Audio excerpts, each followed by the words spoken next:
네, 서울시설공단 이정동 차장입니다. 아, 지금 대기 시간에 예, 예, 제가 아무것도 이렇게 음악이나 동영상 이런 게 준비가 안 돼서 좀 뻘쭘하긴 하네요. 다음에는 좀 음악이나 동영상 이런 것 좀 준비해서 그렇게 진행하도록 하겠습니다. 네. 오늘 날씨가 많이 덥습니다. 그래도 이렇게 화면으로라도 건강한 모습으로 뵐 수 있어서 매우 반갑고 기쁘게 생각합니다. 저희 우리 공단이 2019년 공공기관 최초로 오픈 이노베이션을 도입한 이래 한국 교량 및 구종학회와 함께 현재까지 총 39회를 개최하고 있습니다. 그 오픈 이노베이션 본격적으로 시작하기에 앞서 세부 진행 순서를 좀 안내해 드리도록 하겠습니다. 이번 오픈 이노베이션에서는 중앙대학교 심창수 교수님께서 노후교량 바닥판 사용 수명 설계 및 예측이라는 주제로 발표해 주시며 한국도로협회 최지선 실장님께서 교량 바닥판 열화 보수 방안에 대해 발제하실 예정입니다. 각 발제가 끝난 후에는 패널 토론과 함께 질의응답 시간을 마련하였습니다. 질의응답은 슬라이드 앱을 통해 진행할 예정이니 채팅창에 공유드린 링크를 통해 접속하여 많은 의견을 주시면 감사하겠습니다. 어, 이어서 참석해주신 여러 기관과 참석자 여러분을 소개하도록 하겠습니다. 여러 기관에서 많은 분들이 참석해 주신 관계로 별도의 인사 말씀은 생략하고 기관명과 참석자 성함만 간단히 빠르게 소개하도록 하겠습니다. 우선 영남대학교 이재현 교수님, 김민재 교수님 참석하셨습니다. 중앙대학교 심창수 교수님 참석하셨습니다. 한양대학교 전종수 교수님 참석하셨습니다. 서울시립대 김선중 교수님 참석하셨습니다. 명지대학교 김현중 교수님 참석하셨습니다. 대한토목학회 양윤환 교수님 참석하셨습니다. 한국콘크리트학회 김현진 소장님 참석하셨습니다. 국토안전관리원 유은 부장님 참석하셨습니다. 한국도로공사 윤한석 차장님, 김태훈 차장님 참석하셨습니다. 국토교통과학기술진흥원 최수루 박사님 참석하셨습니다. 한국건설기술연구원 김영진 본부장님, 진원종 박사님, 김기덕 박사님 참석하셨습니다. 경기도청 김대장 주무관님 참석하셨습니다. 한국도로협회 최지선 실장님 참석하셨습니다. 차세대 융합기술연구원 박세환 박사님 참석하셨습니다. 전자정보통신산업진흥회 홍원기 센터장님 참석하셨습니다. 서울시설공단 박윤영 도로관리본부장님, 차범진 도로시설처장님 참석하셨습니다. 오늘 패널로는 충남대학교 김우석 교수님 참석하셨습니다. 한국도로공사 이일근 실장님 참석하셨습니다. 마지막으로 본 오픈 이노베이션의 좌장을 맡아주실 한국교통대학교 장승혁 교수님 참석하셨습니다. 본격적인 행사 진행에 앞서 최근 도로인프라 알라이언스의 새로운 구성원으로 합류해주신 한국도로협회의 인사 말씀을 먼저 부탁드리고자 합니다. 최지선 실장님, 인사 말씀 부탁드립니다. 네, 안녕하십니까. 한국도로협회 최지선입니다. 네, 원래부터 저희들이, 한국도로협회에서, 이번 도로 인프라 얼라이언스에 저희들이, 이제 합류를 하게 되었습니다. 근데 뭐 저희 협회에서도 지금 뭐 예전부터 이제 뭐 도로 교통 정책뿐만 아니라 저희 도로 유지 관리하고 또 스마트 건설 또 뭐 자율주행 등 저희들 도로 관련된 이런 연구 과제들도 많이 수행을 하고 있었고요. 또한 저희들 뭐 고유 사업으로 저희 도로 및 교량 분야의 국가 건설 기준들 이런 관련 업무들도 저희들이 관련 단체로서 활약을 해왔었는데요. 네, 앞으로 저희들 협회에서는 이 도로 인프라 얼라이언스 관련해서 도로 시설물들 관련해서 저희들이 많은 주제들, 현안들에 관련해서도 앞으로 적극적으로 참여하도록 하겠습니다. 네, 감사합니다. 예, 귀중한 말씀 감사드립니다. 올해 새롭게 얼라이언스에 합류하신 한국도로협회가 앞으로 다양한 기술적 기여와 정책적 연계를 통해 큰 역할을 해주시리라 기대합니다. 합니다. 그럼 지금부터 오픈 이노베이션의 본격적인 진행은 장승혁 교수님께서 맡아주시겠습니다. 교수님 부탁드리겠습니다. 네, 반갑습니다. 좌장을 맡은 한국교통대학교 장승엽입니다. 그럼 지금부터 중앙대학교 심창수 교수님께 먼저 노후 교량 바닥판의 사용 수명 설계 및 예측이라는 주제로 발표를 부탁드리겠습니다.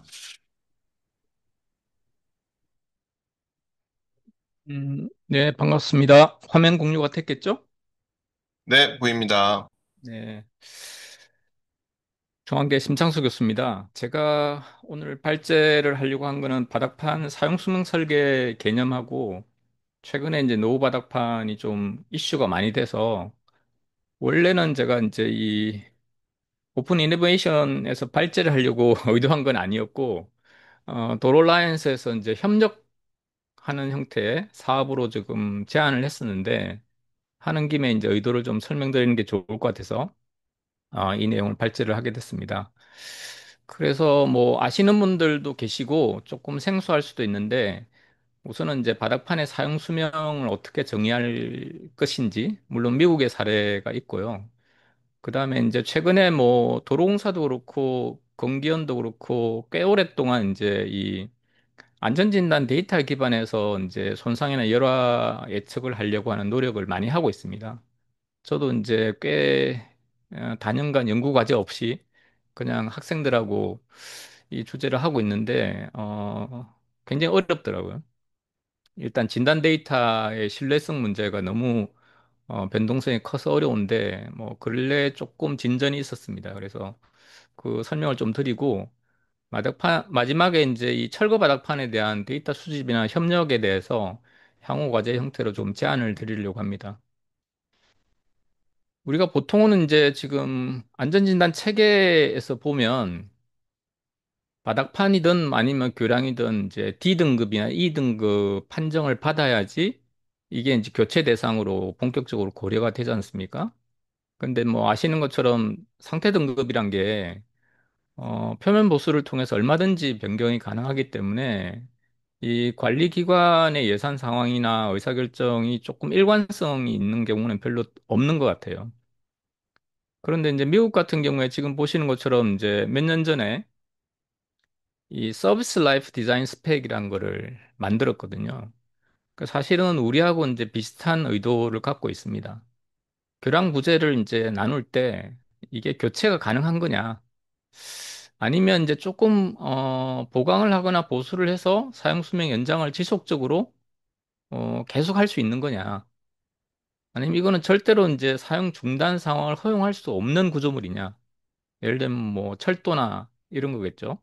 우리가 일반적으로 생각할 수 있는 철도, 전기, 수도 뭐 이런 이제 품목들이 그렇게 규정이 될 수 있는데 바닥판은 사실은 이제 교체 가능 요소이긴 합니다. 이긴 하는데 뭐 PSG 박스 거드나 이런 경우에는 바닥판 교체가 불가능하겠죠. 그건 교량 교체나 동일하니까. 그래서 이제 어떤 형태의 바닥판이냐에 따라서 이 사용 수명이라는 것을 사용 수명이 다 됐다라고 어떻게 판정할 거냐 이런 문제가 있고요.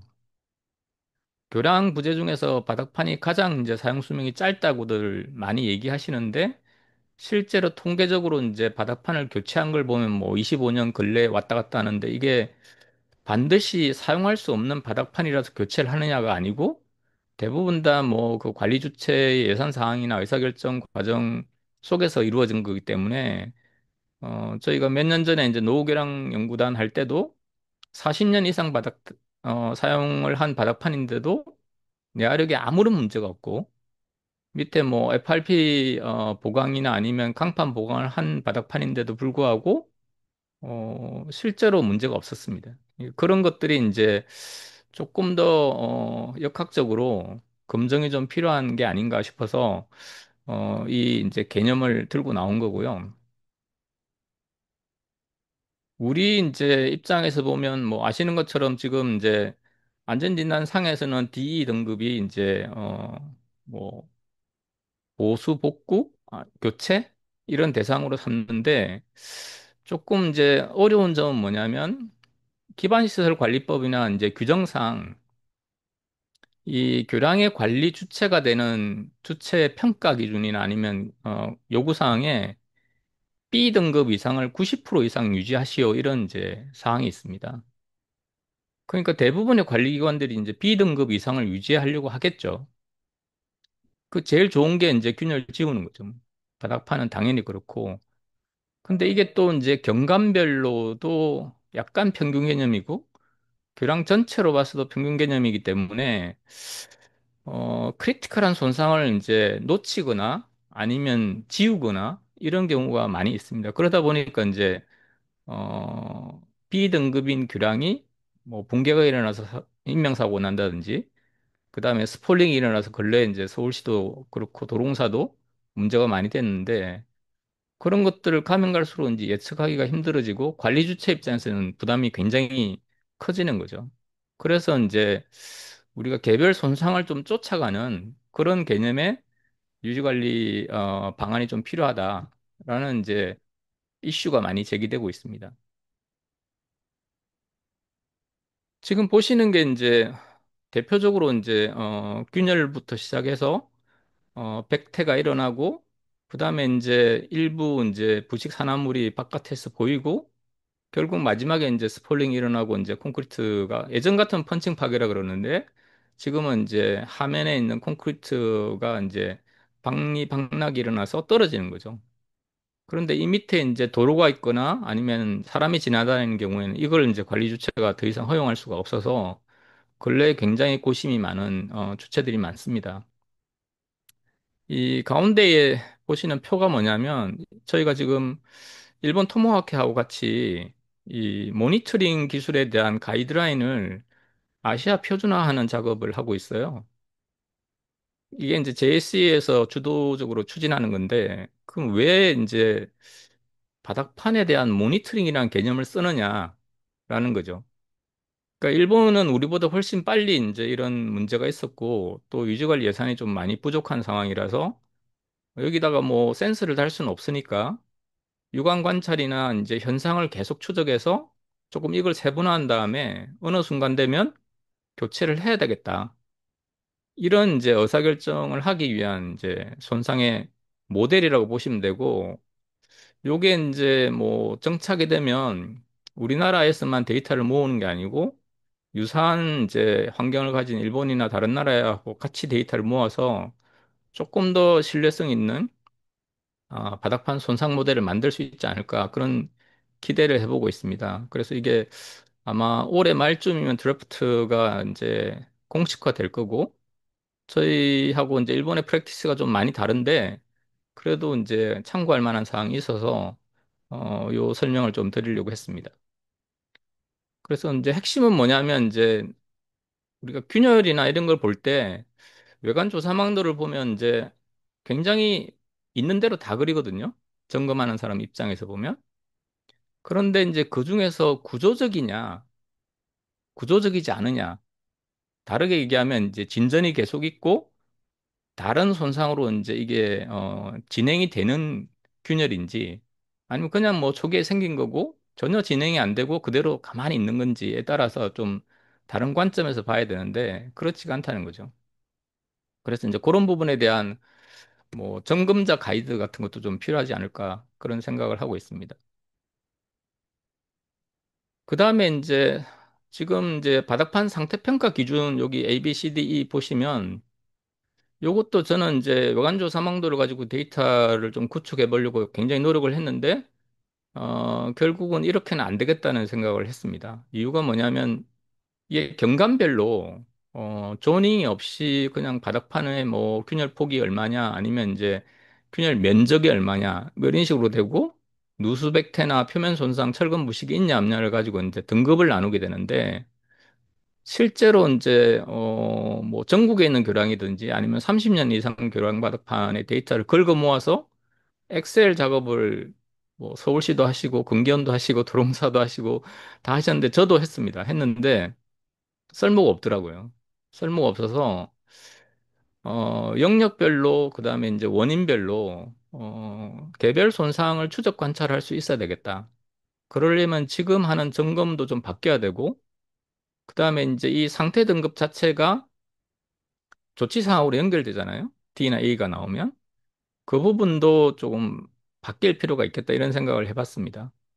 그래서 지금 오른쪽에 보시는 건 뭐냐면 저희가 이제 몇 년 전에 한 40년 정도 된 교량을 철거할 때 바닥판을 잘라와서 이것도 지금 바닥판 사진을 보시면 알겠지만 뭐 누수백태도 있고 그다음에 여기 이제 강판 보강이나 FRP 보강도 되어 있었던 교량이에요. 그래서 잘라와서 실험을 했더니 코어 강도는 37 정도 나왔고 설계값하고 지금 실제 휴임 강도 계산하면 보시는 것처럼 뭐 굉장히 높게 실제 내화력이 나왔어요. 그러니까 이런 바닥판을 이제 교체를 했다는 거죠. 이런 바닥판을 이제 밑에 하면 보강을 한 겁니다. 화면 보강을 하는 게 무슨 의미가 있는지를 모르겠어요. 왜냐하면 이 바닥판의 사용 수명을 결정하는 거는 저 누수 백태에 생겨서 안에 철근이 부식되는 거거든요. 그러면 상면에 있는 이제 방수층을 신경을 써야지 화면에 보강을 해서 무슨 사용 수명을 늘리는 데 영향이 있을까 이런 의문이 좀 들었습니다. 이제 그런 게 좀 지금 현재 이제 제약사항이라고 볼 수 있고요. 그 다음에 이제 저희가 이제 데이터 기반으로 이 바닥판의 손상을 이제 예측하기 위해서 근래 이제 제 연구실 같은 경우에는 8단계로 구분을 했습니다. 당연히 이제 구조적인 균열에서 출발점을 찾았고요. 이 횡균열 같은 경우에는 대부분의 경우 이제 준공 이전에 일어납니다. 대부분의 경우. 그렇게 봐야 될 것 같고요. 실제로 이제 횡균열에서 망상으로 바뀌고 그 다음에 이제 백태, 부식 이렇게 가는데 부식은 알 수가 없죠.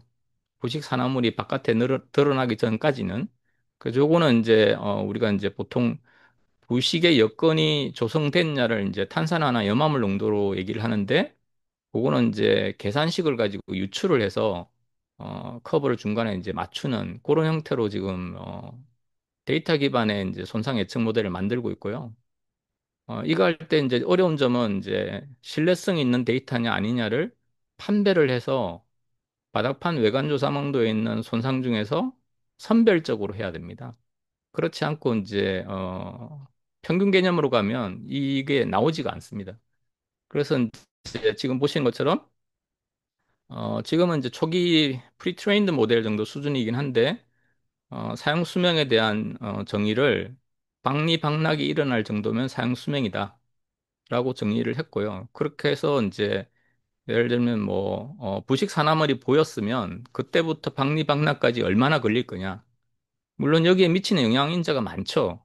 그걸 이제 얼마나 이제 수집해서 학습을 시킬 거냐에 따라서 이제 모델의 신뢰성은 좀 달라질 거로 예상을 하고 있습니다. 그래서 그냥 이제 바닥판 손상을 데이터화하는 거는 좀 문제가 있어서 저희가 조닝을 했어요. 대표적으로 조닝하는 게 이제 정모멘트 바닥판과 고모멘트 바닥판. 조닝이 달라야 되고요. 캔틸레버부가 달라야 됩니다. 캔틸레버부는 대부분 다 이제 균열에서 출발한 구조적 손상보다는 이 내구성 관련 손상이 지배적입니다. 내구성 관련. 그래서 이건 별개로 봐야 되는 거고요. 그래서 우리가 이제 점검해서 저기 손상을 기록하는 이제 항목들이 뭐 균열부터 시작해서 재료 분리까지 쭉 있는데 요게 이제 진전되는 속도가 어떠냐. 여기 존 A부터 E까지 이렇게 보시는데 이게 이제 어떤 도로망이냐, 얼마만큼 이제 제설제를 많이 쓰느냐, 이 환경적인 요건, 그다음 교통량 뭐 이런 거에 따라 달라지고 초기에 설계할 때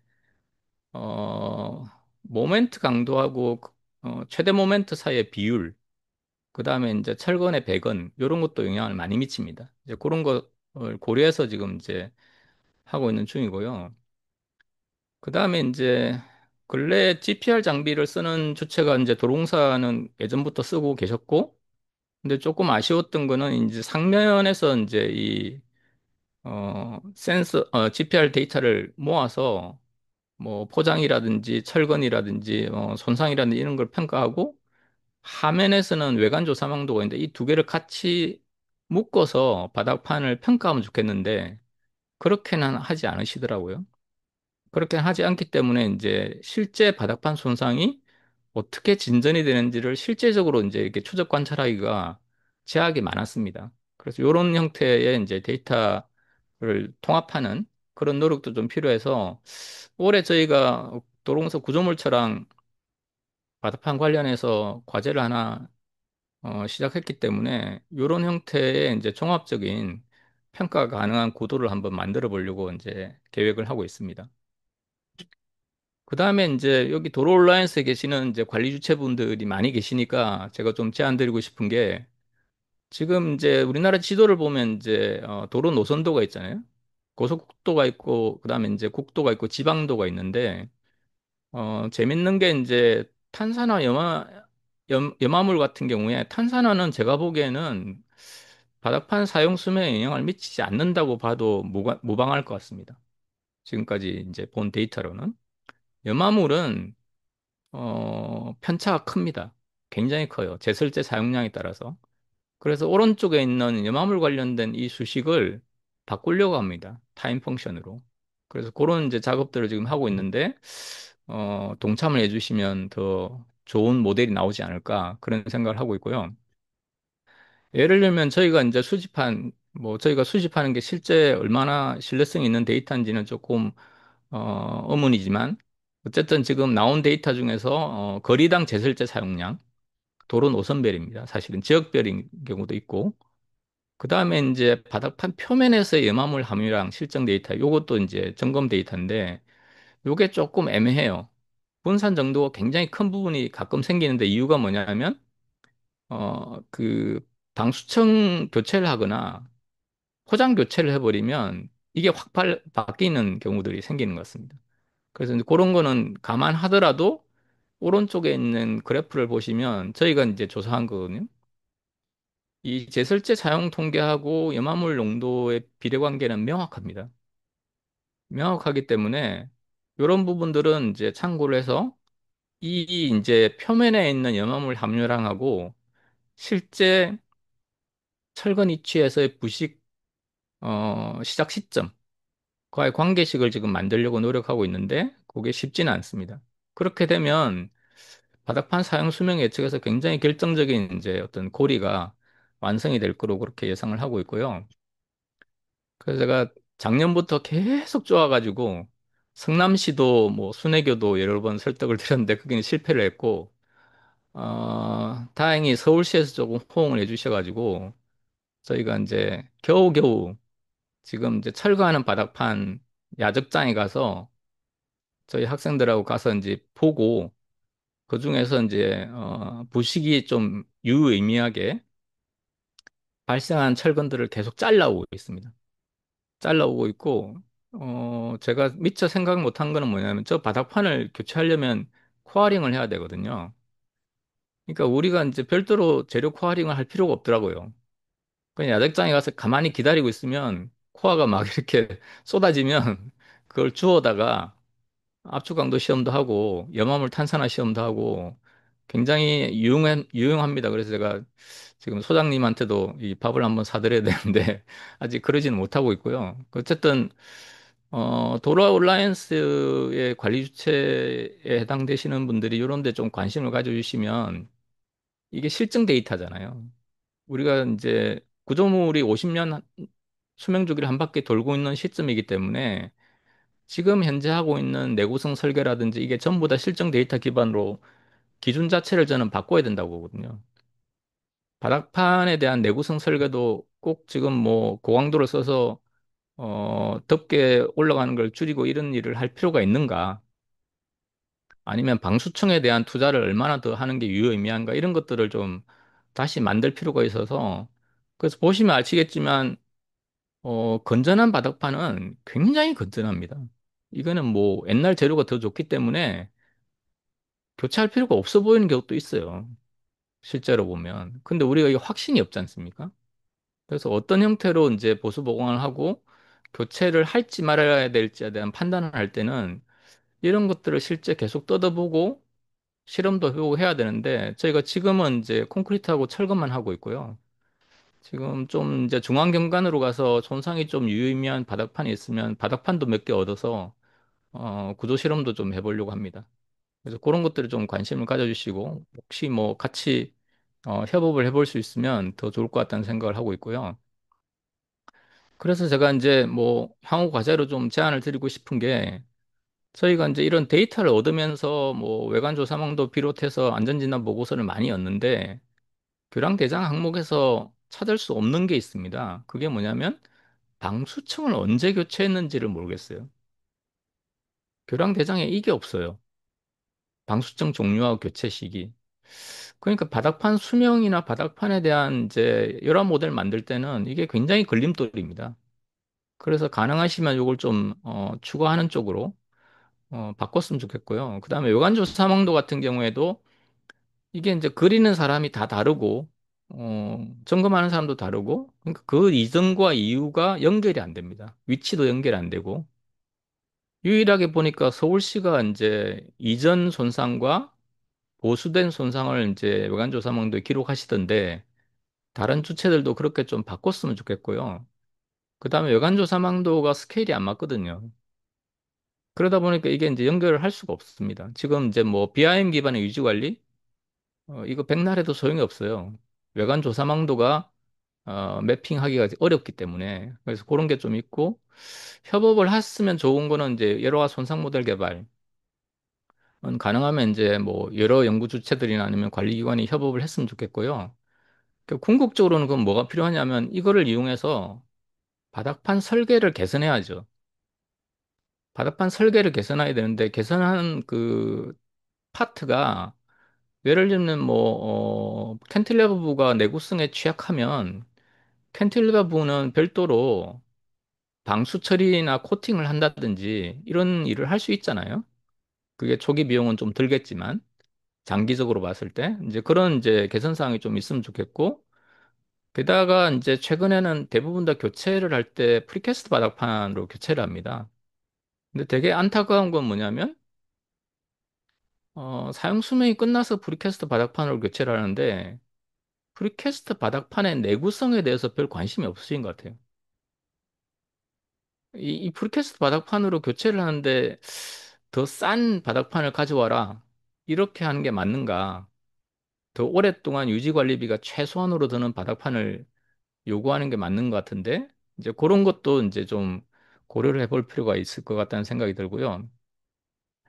그래서 제가 도로 온라인에서 협력 사업으로 올해 이제 초반에 제안했던 게 이겁니다. 노후 철거 시설물을 활용해서 상세 진단하고 열화 모델 구축하는 걸 같이 해봤으면 좋겠다.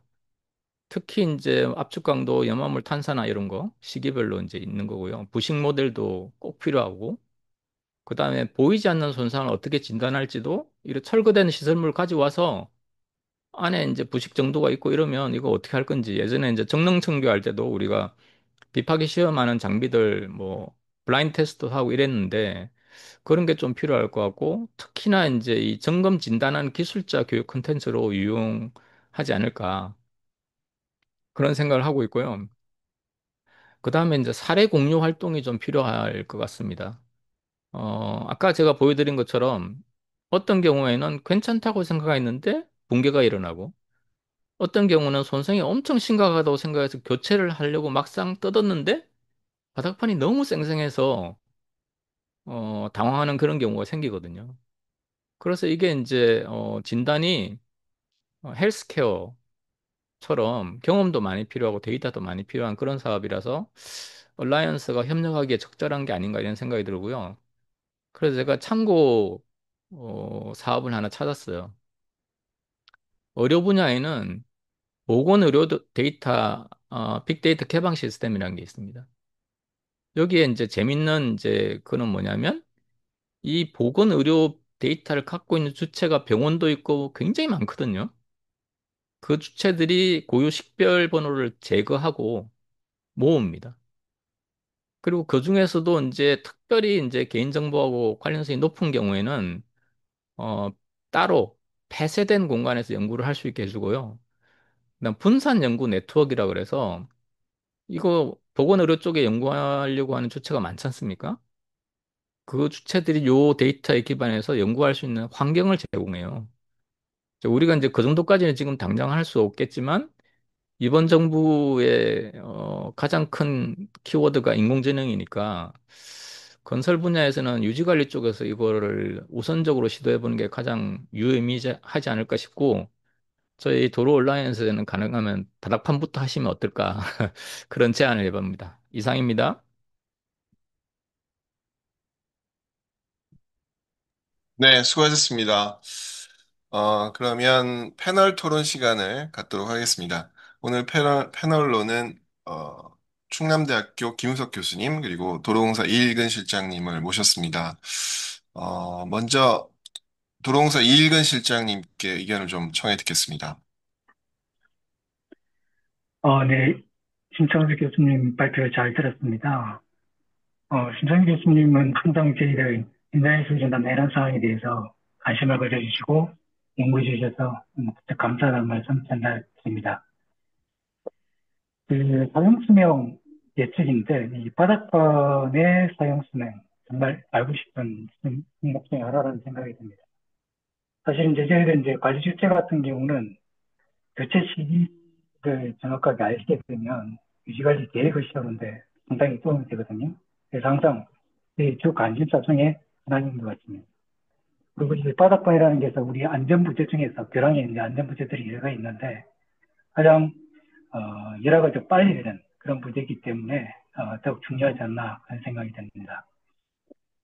그 사용 수명에 대해서 이제 많은 고민을 해 나가시는 분인데 이게 진짜 쉽지 않은 부분이 있는데, 뭐 그런 것들을 좀 몇 가지 좀 전달 좀 해드리겠습니다. 일단, 저희들이 이제 고속도로 현장에서 사실 이제 교체에 대해서 이제 관심을 좀 가지기 시작하는데, 막상 이제 기준을 이제 듣다 보게 되면 이제 시험품 기준들을 이제 참고하게 되는데, 그래서 2등급 같은 경우는 이제 부재의 교체 시기를 나타내는 거지 않습니까? 근데 대단히 신 교수님 말씀대로 좀 모호한 부분이 있습니다. 그래서 펀칭 파괴가 일어났다고 하면 교체를 해야 된다. 사실은 그렇게 교체하지를 않거든요, 저희들요. 펀칭 파괴는 대단히 국부적으로 발생이 되는 거기 때문에 그냥 그 거부집단 매달아가지고 그냥 시공해서 보수해서 그냥 사용하고 있습니다. 그리고 뭐 그러면 이제 최근 단면 감소 부분이 있는데 단면 감소되는 부분이 있습니다. 있는데 한두 가닥 단면 감소됐다고 해서 출발하지도 않거든요. 그래서 좀 상당히 좀 모호한 부분이 있어서 데이터 굉장히 적용하기 좀 어려운 부분이 있습니다. 그리고 좀 노화가 되게 되면은 이제 했으면 좋죠. 좀 좋은데 이 바닥판 교체하는 게 상당히 어려운 공정입니다. 예를 들면 차단해야 된다는 것도 있고 공기도 아 굉장히 제한되어 있습니다. 굳이 해봐야 뭐 한 브리캐스트로 하더라도 한 달 정도 그렇게 소요되지 않습니까? 그렇게 이제 차단하기에는 상당히 이제 현실적으로 어려운 부분들이 있고요. 그리고 이제 기존 바닥판을 개간하는 것도 쉽지 않습니다. 무지하게 많은 세금들도 있고, 생생한, 근질한 이제 바닥판도 빼내야 되는 그런 부분들이 있기 때문입니다. 그리고 이제 막상 이제 다 제거했다고 하더라도 이 프리패스를 이제 하게 될 텐데, 프리패스를 갖다가 하더라도, 이 높이가 안 맞아가지고 조절하기 얼마나 어렵습니까? 그리고 연결하는 게 얼마나 어려워요. 그게 이제 좀 제대로 된 이제 기준을 이제 만드는 게 좀 필요하다는 생각은, 들고요. 지금 이제 발표 자료에 이제 여러 모델을 이제 좀 보게 되면은, 대체로 이제 아마 미국 쪽에, 유럽 쪽에 어떤 그런 바닥판하고 좀 유사한 경향을 보이는 것 같더라고요. 예를 들면, 그, 연문량, 연문량을 이제 기준으로 해가지고 이제 해 나가는 것들을 보게 되면은, 대체로 이제 노출 바닥판에 좀 적합한 모드가 아닌가 그런 생각이 좀 들거든요. 저희 이제 국내 뷰랑들은 이제 노출 바닥판은 극히 최근에 이제 좀 소규모로 이렇게 좀 적용된 바가 있고요. 실제 대부분 현장은 이제 포장층을 좀 가지고 있는 게 특징입니다. 포장층이라고 하면 두 가지가 있을 것 같은데 아스팔트, 아스콘 포장이 이제 있게 되고 그다음 콘크리트 포장이 있게 되는데 이게 또 노출 바닥판하고 양상이 좀 다른 거예요. 모두가 여러 가지 열악 패턴 자체가요. 예를 들면 이제 아스콘 포장 같은 경우에는 아스콘 포장이 이제 어떻게 되면 메커니즘을 보게 되면 아스콘 포장에는 장수에 사실은 포장층 자체가 있거는 방수의 기능이 좀 있거든요. 근데 시간이 지나게 되면 유재가 빠져나가면서 이제 공군이 발생되고 그러면 물이 침투하게 되고 그다음에 이제 1차적으로 방수청이라는 게 있지 않습니까? 이제 방수청이 뭐 도막식도 있고 진출식도 있고 상당히 많은 종류의 방수청이 일단은 방어를 해요. 말하자면 바닷가 입장에서 방수청이라는 것은 아수공포장이라는 것은 예를 들면 예방적 유지가 지금 고수적이죠. 그게 이제 정하게 되고 그게 이제 비로소 상실되게 되면은 염수가 전달되게 되고 염수뿐만 아니라 동결중에 그다음에 중차량이 이제 작용하게 되게 되면은 실제로 이제 문제가 되는 게 사실은 콘크리트가 강도를 잃어버리는 콘크리트 파지라가 진행되는 것 같아요. 그래서 그 콘크리트가 이제 사지라로 해서 강도가 없어지게 되면 화면에 벡터도 생기고 예를 들면 거드 내적 같은 경우에는 건축으로 나타나고 그다음에 캔틸리바 같은 경우에는 정자고리처럼 전도되는 경우 그렇게 발생하지 않나 생각이 들고요. 이 두 번째는 콘크리트 포장은 또 양상을 좀 다른 것 같아요. 이 콘크리트 포장은 사실은 불포수성이라는 작용으로 작용하기 때문에 사실은 이제 콘크리트 포장이 기존 바닥판에 잘 붙어가 있다면 부착이 잘 된다고 하면 사실은 크게 문제가 없는 것 같아요. 그런데 이제 가끔 우리가 이제 보통 이제 아스콘 포장이 이제 문제가 돼가지고 콘크리트 포장을 대세련치를 해가지고 이제 하게 되는데 그럴 경우 이제 균일이 그것이 발생하기도 되고 어떤 부분은 예를 들면 부착이 좀 잘 안 돼가지고 있는 부분들이 있어요. 부착이 안 된 부분은 중차량이 들어가면 망상균열을 해가지고 들뜸이 생기거든요. 그게 이제 소스가 좀 되고 또 가끔씩 이제 넓은 그 표면적을 가지고 이제 그 LMC, 배수 LMC를 구성하기 때문에 건조수축이랑 균열이 생길 때 그 균열을 타고 또 염수가 침투한 소스가 되거든요. 그럴 경우에 그 화면, 고정층이 화면은 똑같이 그 염수하고 동결인에 의해서 열화가 좀 진행되는 것 같습니다.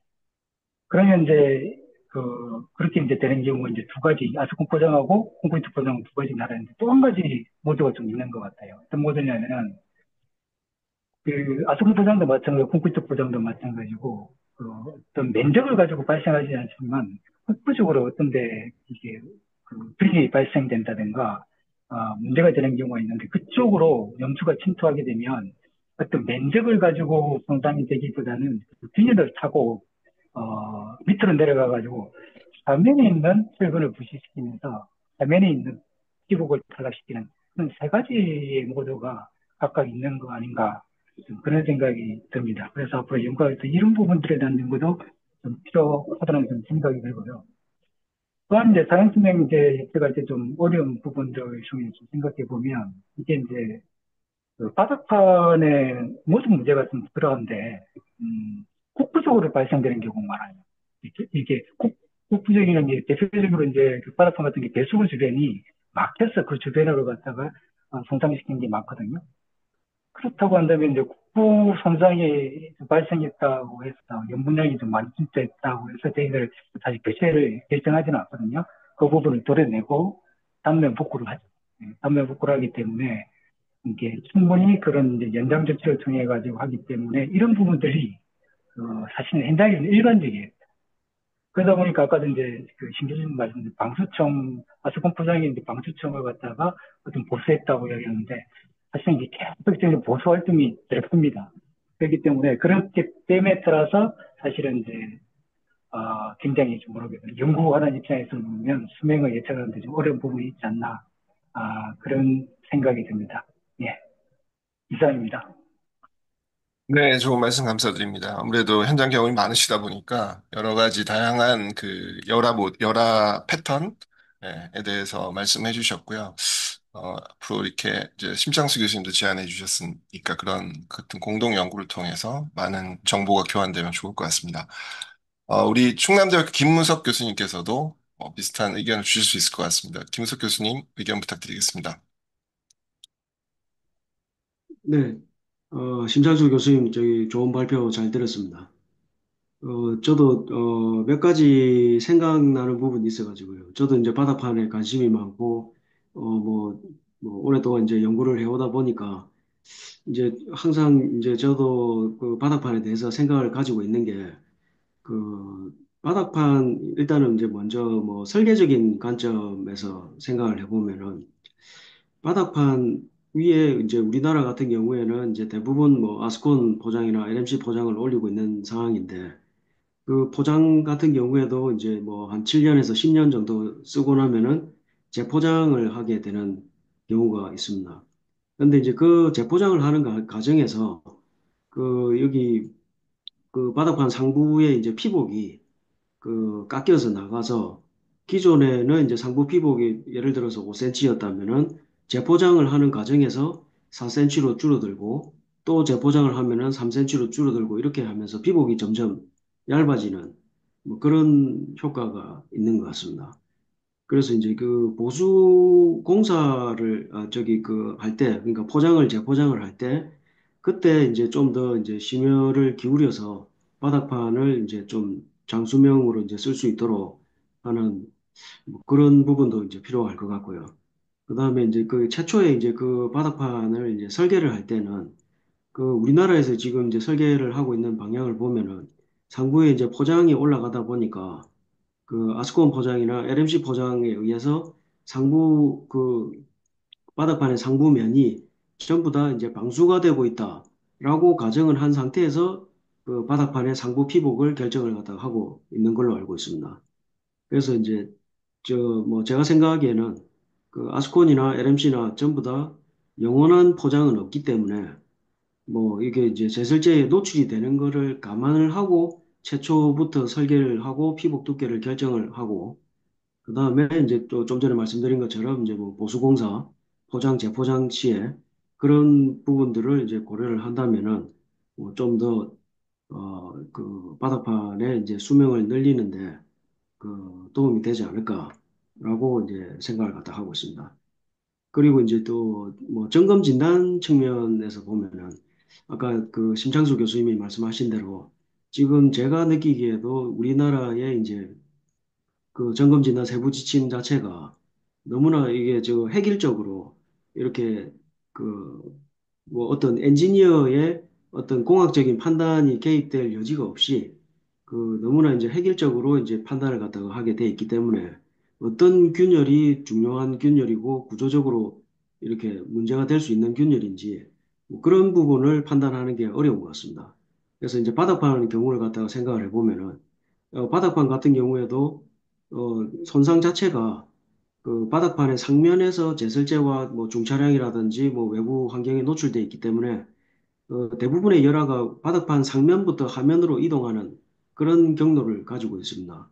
근데 상면은 포장에 의해서 덮여 있기 때문에 상면의 균열이 1mm나 2mm나 그런 부분을 이제 판단을 갖다가 할 수가 없고 결국에는 위에서부터 하면까지 열화가 진전돼 가지고 바닥판 화면에서 뭐 균열이라든지 백태라든지 뭐 박리박락이라든지 이런 부분들이 그 발생을 하고 나서야 이제 바닥판에 손상이 있는 것을 캐치를 할 수 있는 뭐 그런 부분들이 있기 때문에 뭐 뭐 이제 그런 어떤 연구를 통해 가지고 점검 진단 뭐 세부 지침 자체도 이 바닥판의 정확한 그 상태 구조적인 그 성능을 평가를 할 수 있는 뭐 그런 방향으로 이제 개선을 했으면은 하는 게 이제 제 바람이고요.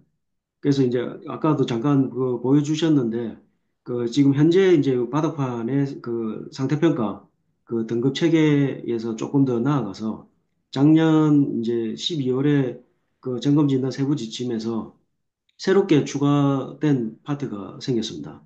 그래서 이제 그 상면을 직접적으로 포장에 의해서 그걸 확인을 할 수가 없기 때문에 포장 상태와 연관 지어 가지고 포장 등급에 따라 가지고 그 바닥판을 상세 조사를 실시를 해야 되는 그런 항목이 이제 새롭게 점검진단 세부 지침에 이제 추가가 됐습니다. 그래서 이제 그 뭐 비파괴라든지 아니면 코어 채취라든지 아니면은 뭐 내시경 조사라든지 이런 부분을 이제 통해 가지고 바닥판 내부의 그 상세 그 조사를 할 수 있는 그런 이제 그 점검진단 세부 지침이 개정이 됐기 때문에 뭐 그런 부분들이 좀 더 활용이 된다면은 조금 더 바닥판의 상태에 대해서 좀 더 이제 앞으로 더 잘 판단할 수 있지 않을까 하는 게 이제 제 생각이고요. 그리고 이제 마지막으로 이제 여기 그 주제 자체가 이제 사용 수명 예측인데 그 사용 수명이라는 게 상당히 어려운 문제인 것 같습니다. 그래서 어떤 관점에서 이 그 구조물을 바닥판을 생각을 갖다가 할 것인지 구조적인 관점인지 뭐 경제적인 관점인지 사용성적인 관점인지 뭐 그런 부분들이 있을 것 같고요.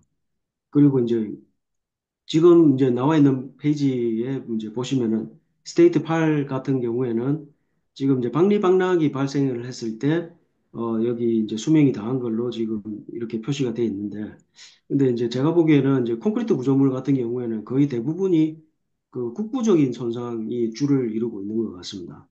그래서 이제 국부적인 손상은 그 아까 뭐 일건 실장님이 말씀하신 대로 뭐 단면 복구 공사라든지 이런 부분들을 통해서 어느 정도는 이제 해결이 될 수 있는 부분들이 있기 때문에 그 부분까지 뭐 여기 박리박락까지 이제 그 수명으로 보는 거는 조금 너무 타이트하지 않은가라는 이제 생각도 듭니다. 네, 이상입니다. 네, 좋은 의견 감사드립니다. 어, 뭐 바닥판 설계라든지 또 점검 진단에 대해서 여러 가지 말씀해 주셨는데 대체로 비슷한 의견이신 것 같고요. 아까 사용 수명 예측에 대해서 주신 의견에 대해서 심창수 교수님 혹시 예. 말씀하실 사항이 제가 있으신가요? 정확하게 설명을 안 드려서 그러신 것 같은데, 사실은 지금 이제 스테이트 8은 그냥 일반적으로 일어나는 박리박락이라기보다는 망상균열까지 가서 내부 철근이 부식 산화물로 해서 팽창압에 의해서 콘크리트가 박락되는 정도. 그 정도면 이제 바닥판 이거 안 갈아 끼울 수가 없거든요. 예를 들면 지금 이제 뭐 이런 거죠. 제일 오른쪽에 있는. 이런 거면 이거 교체할 수밖에 없는 거 아닙니까? 이게 뭐 보수를 할 수가 없는 거죠, 사실은. 네, 그런 상황인데 여기서 이제 우리가 사실 지금 이제 고민을 많이 해봐야 될 게 두 가지가 있는데 하나는 스테이트 4 정도 되면 이제 망상균열하고 백태가 일어나기 시작하면 누수도 된다는 얘기거든요. 이제 그 상태면 이거를 어떻게 할 거냐? 우선 이제 방수층 보수는 심각하게 고민해 봐야 되고 최근에 유럽하고 미국에서 이 바닥판 보수의 가장 우선순위가 뭐냐면 상부철근 상면까지 콘크리트를 제거하고 UHPC로 탓을 해서 다시 보수하는 거예요. 그게 가장 바닥판 전면 교체보다 경제적이고 이후의 사용 수명을 굉장히 연장시킨다는 그런 이제 약간 동의 같은 게 이루어지고 있는 것 같습니다. 근데 그거에 비하면 우리나라는 아직까지 이제 그런 시장이 형성이 안 돼 있고 교체 시장도 좀 애매모호하게 이제 의사결정이 되거든요. 그래서 아무래도 이제 관리하시는 분들이 이걸 도대체 교체를 하는 게 좋은 건지 아니면 그냥 이 끝까지 보수 보강하면서 끌고 가면 좋은 건지 이런 거에 대한 고민이 좀 필요해서 이런 이제 정리를 한 거라서 그렇게 이해를 해주시면 좋을 것 같습니다. 네. 네, 알겠습니다. 아무래도 뭐 손상의 면적이나 또 그러니까 부분적 보수를 했을 때 소요되는 비용에 대한 고민도 같이 이루어져야 될 것 같습니다.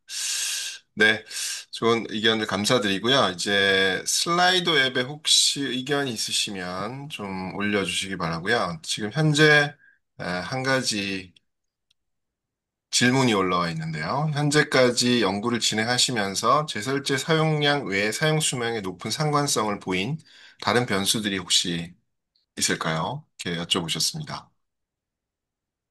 저희가 사실은 이제 우리나라 바닥판 설계 기준이 개정이 한번 된 게 이제 최소 두께가 올라간 거.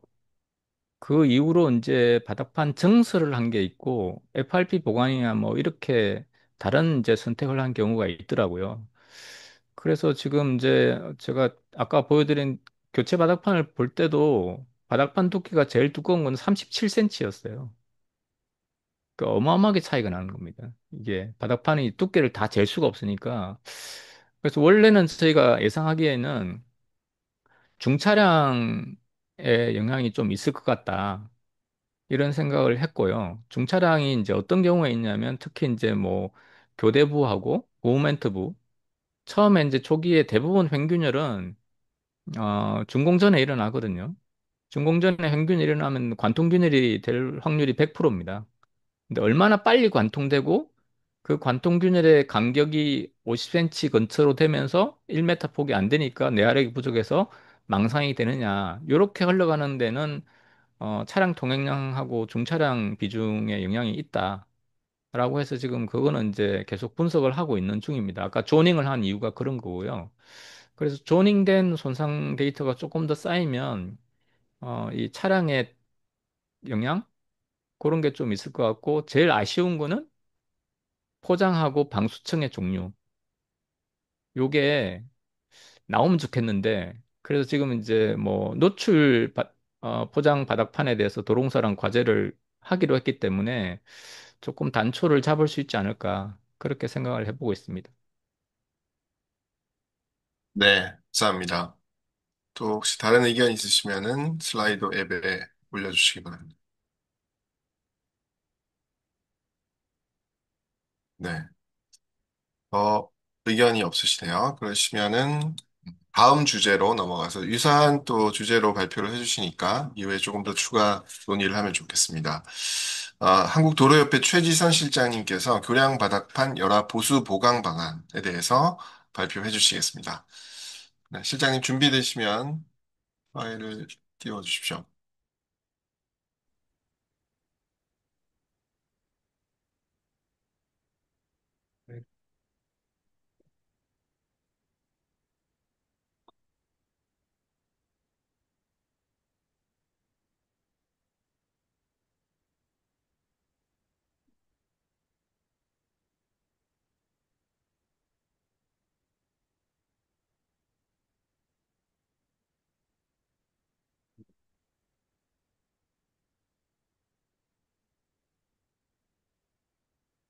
네, 다 보이시는, 네, 잘 보입니다. 네, 부탁드립니다. 네, 교량 바닥판 열압 보수 보강 방안 연구를 발표하게 된 한국도로협회 최지선입니다. 네, 오늘 저희가 앞에 신창국수 교수님께서도 교량 바닥판 관련해서 저희들이 고민하셨던 이런 것들 추가로 저희들도 이 연구를 하면서 저희들은 이제 바닥판 손상이라든지 이런 것들에 대해서 저희들이 어떻게 보수 보강을 할 거며 또 이 바닥판에 대해서 이 손상 이런 것들을 저희들이 점검하는 방법들 여기에서는 저희들 뭐 비파괴 검사 이런 방법들을 저희들 적용을 했었고 요거에 대한 검토 사항들이 있을 거고요.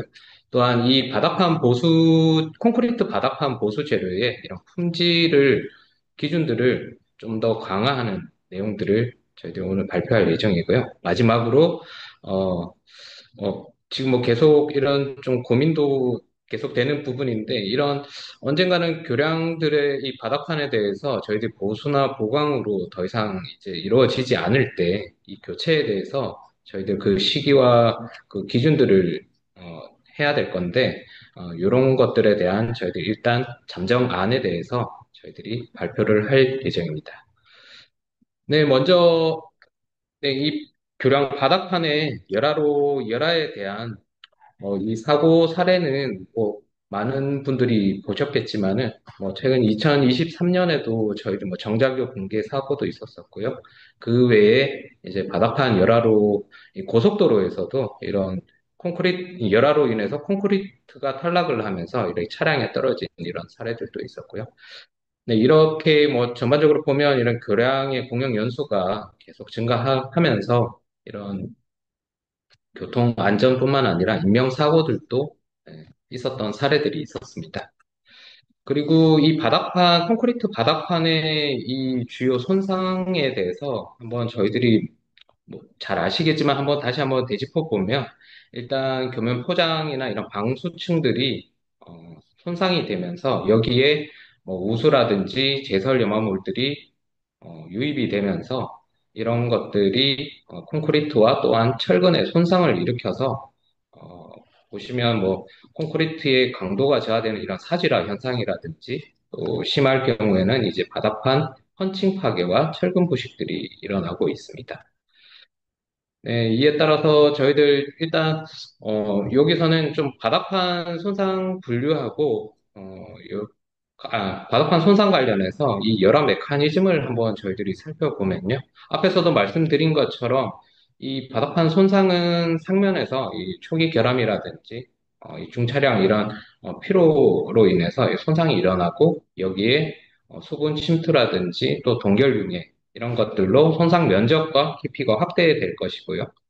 또한 이 열화부에 대해서 저희들이 제거할 때 사실 완전 제거가 이루어지지 않음으로 인해서 이런 것들이 또한 타설 후에 또 들뜸 현상으로 또 어, 나타나고요. 이러면서 이제 열화가 계속 깊어지면서 이런 힘이라든지 전단 성능들이 감소하는 이 메커니즘을 보고 있습니다. 그리고 이 바닥판 사질화에 대해서도 저희들이 여기 오른쪽 그림에 보시면 일단 이게 원래 영상인데 저희들이 지금 일단 이 바닥판에 여기 아마 수도권 여기 도로에 있는 교량에 있는 이 바닥판이었는데요.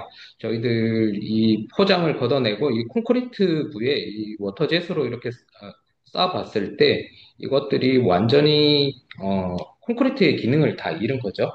예, 이렇게 되어서 그냥 거의 날리는 현상으로 이렇게 보이는 이 사지라 현상들이 있었습니다. 그리고 먼저 이 바닥판에 대해서 손상 유형을 한번 살펴보면요. 저희들이 일단 세 가지로 좀 구분을 했습니다. 일단 상부가 타입 A라고 해서 이제 상부 피복 이내까지 있는 이 열화가 진전되는 것과 또한 이 그 상부 철근 밑에까지 내려가는 여기 부분 열화가 있을 것이고요. 그 다음에 이제 하부 철근까지 내려가는 전단면 열화의 타입이 있습니다. 그리고 콘크리트계 포장에서 보시면 또 이 LMC하고 여기에 신설 포장 하부 손상이 일어나는 그 신설 포장에 하부 손상이 있을 거고요. 또한 이 상부 철근까지 내려가는 재포장 하부 손상 이렇게 저희들이 일단 아스콘계하고 콘크리트계의 손상 유형을 구분을 했습니다. 이런 손상에 따라서 저희들이 이 단면 복구, 바닥판의 단면 복구 공사 공법을 또한 저희들이 분류를 해봤는데요. 처음에 보여드렸던 이 타입의 이 상부 피복 이내에 이런, 열화에 대해서는, 일단 열화부를 전체를 이제 제거를 하고, 여기에서는 이제 포장과 일괄 타설하는 이런 이제 복구 공사 공법을 저희들이 분류를 해놨고요. 타입 B에서는 요 열압 깊이가 상부 철근 이상이고 상부에서부터 2분의 H 열화가 일어나는 그 이내에 일어나는 것들에 대해서 저희들이 타입 B로 일단 구분을 해뒀고요. 이제 타입 C에서는 저희들이 전단면 복구인데 여기서는 열압 깊이가 2분의 H를 초과하는 이 경우에는 거푸집을 사용하게 될 거고 또한 일괄 타설뿐만 아니라 여기서는 분할 타설도 고려를 하는 것들로 저희들이 일단 공법을 분류를 해놨습니다. 그리고 보수공법의 이 조사 방법, 바닥판의 상태 조사에 대해서 저희들 조사 방법들이 뭐 기존에 진행되었던 이 코어링도 있을 거고요. 또한 이 소구경, 내시경으로 이 상세한 조사를 하는 방법과 또한 저희 연구에서는 이 방법 외에도 이제 비파괴 조사 방법으로 임팩트 에코하고 그다음에 GPR 장비 그리고 UT 장비를 저희들 상면하고 하면에서도 같이 진행을 했습니다. 그리고 이 비파괴 조사 방법 관련해가지고 포장 유형에 따라서 이 조사 방법을 비교를 한번 해봤을 때 콘크리트계의 층분리 이런 열화에 대해서는 UT라든지 임팩트 에코를 사용을 하는 것들이 저희들이 적용을 했었고요. 그 다음에 사지라 관련해서는 GPR 장비, 그 다음에 아스콘계에서는 이 층분리라든지 사지라 이런 것들도 다 GPR 장비로 저희들이 조사를 진행을 했습니다. 그리고 이 열화부 제거 절차인데요. 이 열화부도 저희들이 재포장을 할 때, 이 기존 포장을 제거를 하고, 이 완전히 열화된 이 부분들을 제거를 하지 않아서 또, 어, 들뜸이나 이런 것들이 또 발생되는 것들에 대해서 저희들이 열화부 제거 절차를 일단 제시를 했습니다. 그래서 먼저 기존 포장층을 제거를 하고 또한 열화부를 1차 제거할 때 워터젯으로 저희들이 워터젯을 사용하는 것을 원칙으로 이렇게 제시를 했고요. 그 다음에 열화부 제거할 때는 모든 방향으로 이 건전부를 최소 10mm 이상 추가 제거하는 것들에 대해서 저희들이 또한 제시를 했습니다. 그리고 이 열화부가 완전히 제거되었는지 이런 것들을 두들김 조사로 또 확인을 하고요. 또 그럼에도 불구하고 또 2차 이제 열화부에 대해서 저희들이 그 1차 제거 후에 건전한 모재 콘크리트가 완전히 노출되었는지 이제 확인하기 위해서 어, 2차 제거를 실시를 하고요. 또한 여기 1차 제거 후에 상부 철근이 노출된 부위에 대해서는 철거 하부의 20mm 또는 또 굵은 골재 최대값 중에서 큰 값까지 제거하는 것들을 저희들이 일단 제시를 했습니다. 그리고 비파괴 검사 여기 적용했는 거에 대한 저희들이 좀 내용을 발표를 드리겠습니다. 먼저 저희들이 앞에서 말씀드린 대로 이 UT 기법하고 그다음에 임팩트 에코 기법하고 GPR 기법을 저희들이 복합적으로 저희들이 이 교량들에 대해서 어, 이 기법을 활용을 해서 저희들이 조사를 했었었고요. 이거 관련해서 지금 저희들 뭐 결론적으로 일단 뭐 UT하고 임팩트 에코 이 기법, 비파괴 기법 같은 경우에는 콘크리트계 포장에서 이 바닥판에 층블리라든지 이런 것들이 깊이 파악하는데 상당히 유용했었고요. 그다음에 GPR 기법 같은 경우에는 콘크리트뿐만 아니라 아스콘 포장의 이 바닥판 내부에 대한 이 사지락 범위뿐만 아니라 깊이 파악에도 상당히 좀 용이한 것으로 저희들이 판단을 했습니다. 그리고 지금 대신 뭐 이 GPR 기법 같은 경우에 이제 콘크리트 내부에 이 수분의 이런 영향들이 있기 때문에 주로 이제 뭐 비온디나 아니면 비온디의 뭐 표면 건조 내부 최소 상황일 때 이런 것들이 좀 손상 검출 가능성이 좀 높습니다. 그리고 다음 또 이제 콘크리트계 이제 교면 포장 이 바닥판 실증 저희들 실험을 했었었는데요.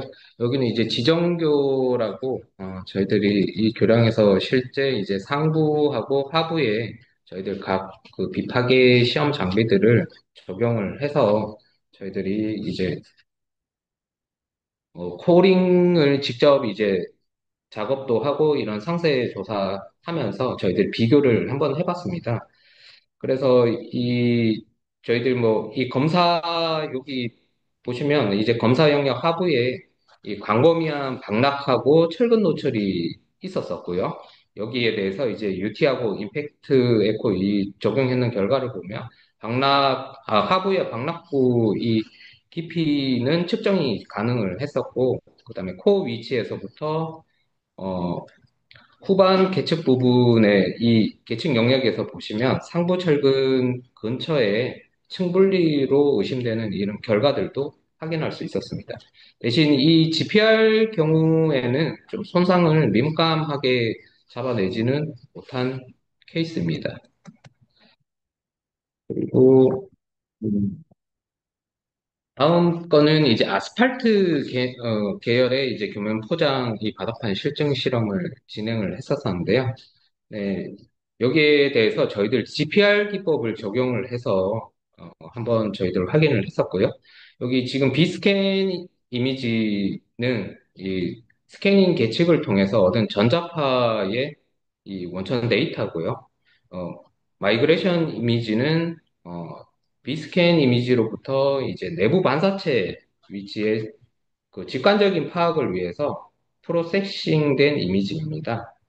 그래서 여기 뭐 비스캔 이미지에서 이 사지라 구간의 경계면에서 이제 반사파가 확인되어 가지고 이런 것들로 이제 사지라 깊이 추정이 좀 가능한 것을 확인을 했었고요. 저희들 이걸 또 코어 결과하고 이렇게 대비를 한번 해봤었는데 여기 저희들 기존에 어, 그 코어하고 이렇게 대략적으로 해봤을 때 한 3cm 이내에 오차는 있었지만은 좀 대략적으로 사지라 위치를 찾아내는 것들에 좀 유용했습니다. 그리고 저희들이 또 이걸 하면서 이제 바닥판 보수 재료의 품질 기준들 관련해가지고 좀 개선 방향에 대해서 어, 지금 좀 제시를 했습니다. 지금 이 보수 재료들을 저희들이 이 품질 기준에 대해서 좀 고려해야 되는 것들이 이제 뭐 타설 방법이라든지 또 보수 재료의 품질 기준입니다. 현재 지금 이제 시멘트, 콘크리트계 금연 포장용 유지 보수 재료를 이 가지고 지금 이제 고속도로 EXCS 그 이 품질 기준을 가지고 현재 그 바닥판 보수 재료로 사용하고 있었었는데 이거에 대해서 저희들 뭐 타설 방법이라든지 이런 품질 기준 이 타설 방법이라고 하면 원래는 일괄 타설을 이제 원칙적으로 하는데 현장 여건들이나 보수 재료 이런 특성들을 감안을 해서 분할 타설이 좀 가능하도록 하는 것들과 또한 이제 보수 재료의 최소 타설 두께 50mm 이런 것들과 또한 이제 품질 기준은 저희들이 이 보수 재료의 품질 기준들은 뭐 구조 성능하고 적합 성능, 내구 성능 이 세 가지를 모두 만족을 해야 될 것이며 또한 이 보수 재료 같은 경우에 이 교통 개방 시간별로 또한 이 압축 강도 이상을 발현하는 것들을 저희들이 일단 이런 품질 기준 고려 사항으로 저희들이 제안을 했습니다. 그래서 여기 보시면 좀 구체적으로 뭐 구조 특성상의 이 품질 기준 강화를 위해서 이 압축 강도라든지 힘 강도, 이런 부착 강도 관련해서 기존의 콘크리트 구조 단면 복구 공사 이 뭐 보수 재료 품질 기준 이런 것들에 대해서 저희들이 좀 개선 사항에 대해서는 이 원래는 압축 강도가 뭐 25메가파스칼 이렇게 이제 성능 기준들이 나와 있었는데 이런 것들을 개방 시간 별로 해서 개방 시간이 4시간일 때 기준하고 또한 28일 기준으로 해서 이런 것들이 좀 나눠서 이렇게 저희들이 어, 하는 것과 또한 이제 부착 강도 그 성능 기준도 마찬가지로 이 개방 시간에 따라서 좀 이렇게 개선하는 안들을 저희들이 제시를 했습니다. 그리고 앞서 말씀드렸던 것처럼 이런 콘크리트 바닥판의 이런 사질화나 이런 것들 때문에 좀 이런 것들에 대비해서 좀 품질 기준들을 좀 강화하기 위해서 이 스케일링 저항성이라든지 마모 저항성 이런 이제 기준들을 좀 이런 내구 특성을 위해서 이런 것들의 기준을 또 추가적으로 저희들이 제시를 했습니다. 그리고 마지막으로 이제 저희들이 좀 요 바닥판 이 교체 관련해가지고 이 바닥판이 앞서 말씀드린 것처럼 이제 뭐 교체나 보수 보강, 아니, 보수 보강으로 이게 더 이상 안 됐을 때 교체로 넘어가야 될 건데 이런 것들에 대한 저희들이 좀 안으로 어, 몇 가지 좀 제시했는 것들을 말씀드리도록 하겠습니다. 앞서 말씀드린 대로 이런 뭐 메커니즘 관련해가지고 이런 어, 뭐 이런 사고들이 있었었고요. 이런 것들 관련해가지고 이런 것들이 더 이상 보수 보강이 안 됐을 때 저희들이 이 교체 기준을 수립을 해야 될 건데 이런 것들에 대해서 저희들은 일단 뭐 국내 및 미국 이런 쪽에 아무래도 미국 쪽에서는 뭐 후반부에 말씀드리겠지만은 이런 교체 기준들 관련해 가지고 각 주마다 기준들을 그래도 가지고 있었습니다. 그래서 일단 미국 이런 환경 조사, 우리 국내하고 좀 비슷한 기후 환경이라든지 일단 이런 것들 관련해 가지고 저희들 한번 조사를 한번 해봤었고요. 그 다음에 또한 뭐 미국의 기준 아시토라든지 FHWA 이런 것들 관련해서도 저희들이 한번 검토를 했습니다. 그래서 여기에서 보시면 지금 뭐 미국은 이 바닥판 이 전면 교체를 할 때 이 고려하는 것들이 뭐 상태 등급이라든지 또한 염화물 지수 또한 손상 면적 이런 것들 그다음에 상부, 하부 손상 면적, 그다음에 경제성 분석 이런 것들까지 포함을 해서 지금 현재 어, 기준을 제시를 하고 있고요. 그다음에 여기 보시면 또 각 주마다 기준들이 다 다릅니다. 그리고 일단 그리고 또한 캐나다하고 일본도 저희들이 한번 조사를 해봤었는데요.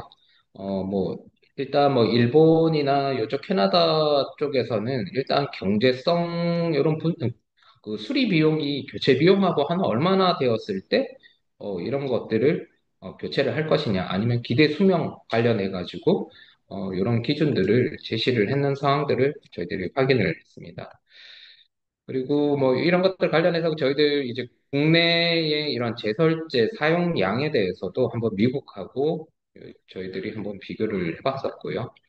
그래서 저희들 뭐 결론적으로 이 바닥판, 콘크리트 바닥판에 이 전면 교체 기준을 어떻게 정할까 이렇게 하다가 일단 저희들이 한 네 가지로 저희들이 정리를 해봤습니다. 그래서 첫 번째는 전단면 복구 대상 면적이 전체의 20% 이상일 때, 그리고 콘크리트계 교면 개량 횟수가 2회 실시 이후에 또한 상태 등급이 D 이하일 때, 그리고 보수 비용이 교체 비용의 3분의 2 이상일 때, 그다음에 기타 필요시라고 해서 일단은 요 기준들이 어느 하나에 해당되었을 때 하나라도 해당이 되면 일단은 이거는 바로 뭐 전면 교체를 하자라는 게 아니라 검토 사항입니다. 그래서 이런 경우에 하나라도 이렇게 해당이 되었을 때는 이런 전면 교체에 대해서 한번 전체적으로 한번 검토를 해보자라는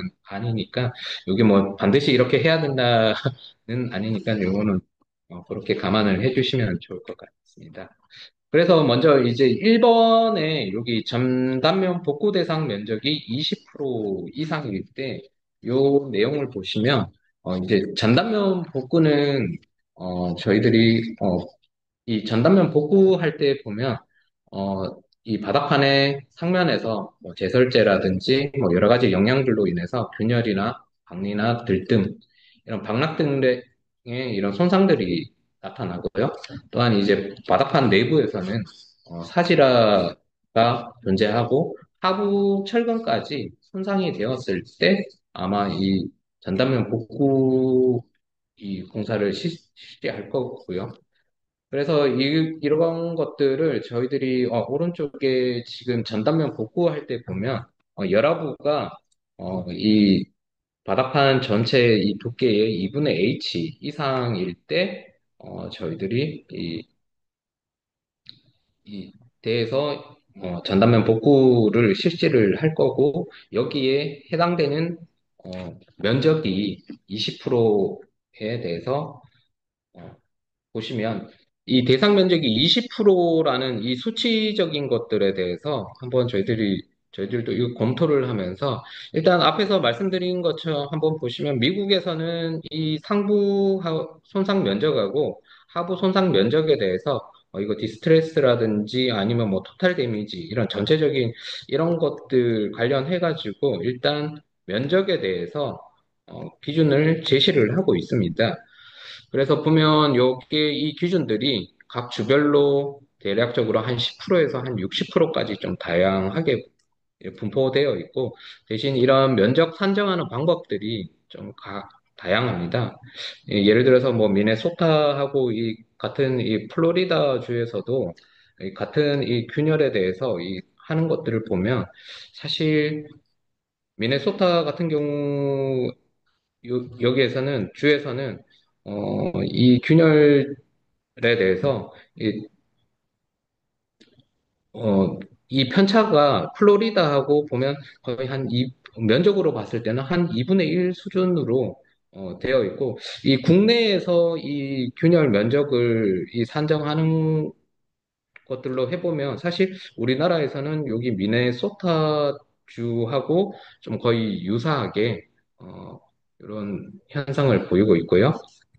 그래서 저희들이 이 20% 미네소타에서 한 20%, 25%의 손상 면적을 제시를 하고 있는데 저희들은 조금 요거보다 좀 더 보수적인 범위로 설정을 해서 20%의 손상 면적에 대해서 저희들이 제시를 한 상황이고요. 그 다음에 두 번째 기준의 이 교면 개량 횟수에 대해서 두 번째 보시면 이 콘크리트계 교면 개량 횟수 2회 실시 이후 상태 등급 D 이하입니다. 그래서 요 교면 개량 횟수 2회에 대해서는 저희들이 이 왼쪽 이 도표와 또 오른쪽에 여기 보시면 일단 뭐 미국 먼저 인디애나 주 같은 경우에는 여기에서는 교통국에서 동일한 구간에 더 씌우기 동일 구간의 보수는 2회로 제한한다라고 이렇게 되어 있고요. 이렇게 했을 때 이제 교체를 하는 거고요. 뭐 그 뒤에 보시면 뭐 그 패칭 보수 이런 면적들이 바닥판 전체 면적의 35% 초과뿐만 아니라 뭐 이제 비용 관련해서도 뭐 수리 비용이 교체 80% 이상일 때 요 중에 하나만 해당이 되어도 교체를 하는 것들이 되어 있는데 이 교면 개량 횟수 2회 제한 같은 경우에는 미국에서는 뭐 여기 더 씌우기를 동일 구간에 2회 했을 때로 제한을 하는데 저희들 같은 경우에는 이제 조금 어 그래도 이 손상이라는 게 저희들이 보통 손상이 2% 정도 있을 때는 이 더 씌우기를 할 거고요. 손상이 한 5% 정도일 때 재포장을 하게 될 거고 10%일 때부터 이제 교면 개량을 하게 될 건데요. 이 콘크리트계 교면 개량할 때 이 10% 수준인 저희들은 어, 여기서 먼저 좀 말씀드릴게요. 여기 1회 개량 이후에 6년 내에 재개량되는 교량들과 또한 이 이제 개량을 한번 하고 나서 또 4년 이내에 2회 개량 이후에 또 4년 내에 재개량된 교량들의 이런 비율들을 보면 급격히 이런 효율들이 급격히 저하하는 걸 볼 수 있습니다. 그래서 저희들은 일단은 이 교명 개량 횟수를 2회로 이렇게 제시를 했고요. 그 다음에 또 앞서 말씀드린 2회에 이제 바닥판 상태 등급이 D 이하인 이럴 때 이제 교체를 검토할 수 있다라는 걸로 바닥판 상태 등급이 D 이하일 때 이 뭐 기준들을 보시면 이런 뭐 미세균열 또한 뭐 백태, 박납 이런 것들이 사실 열화의 종류는 되게 다양하지만은 이런 이제 여러 가지 손상에 대해서 이 가중치가 존재하기 때문에 저희들이 이런 것들로 일단 저 바닥판 상태 등급 D 이하의 기준을 저희들이 일단 검토하는 안으로 저희들이 제시를 했습니다. 그리고 세 번째 기준으로는 이제 비용 관련된 내용인데요. 저희들이 앞서 여기에서도 보수 비용이 교체 비용의 3분의 2 이상이다. 이렇게 저희들이 제시를 했는데, 뭐, 뭐, 이렇게 보수가 계속 이렇게 반복적으로 진행되면 당연히 뭐 보수 효율은 감소될 것이고요. 이런 또한 이거 단위 기간당 보수 비용이 이 교체 비용을 초과할 수도 있을 것 같습니다. 그래서 여기 뭐 미국 같은 경우에도 그 미국에서는 뭐 LCC 분석을 통해서 뭐 이쪽에서 제시하는 것들은 미국에서는 보통 이제 최소 60에서 한 100%까지 이 그 교체 비용 대비 수리 비용 요거에 대해서 한 60에서 한 100% 정도 범위가 이렇게 설정이 되어 있었고요. 또한 어 저희들도 사실 뭐 이거에 대해서는 좀 어떻게 보면 미국의 이런 교체 기준들과 뭐 일본의 교체 기준, 캐나다 이쪽들을 보면서 좀 선언적으로 그래도 이런 비용들이 그래도 최소한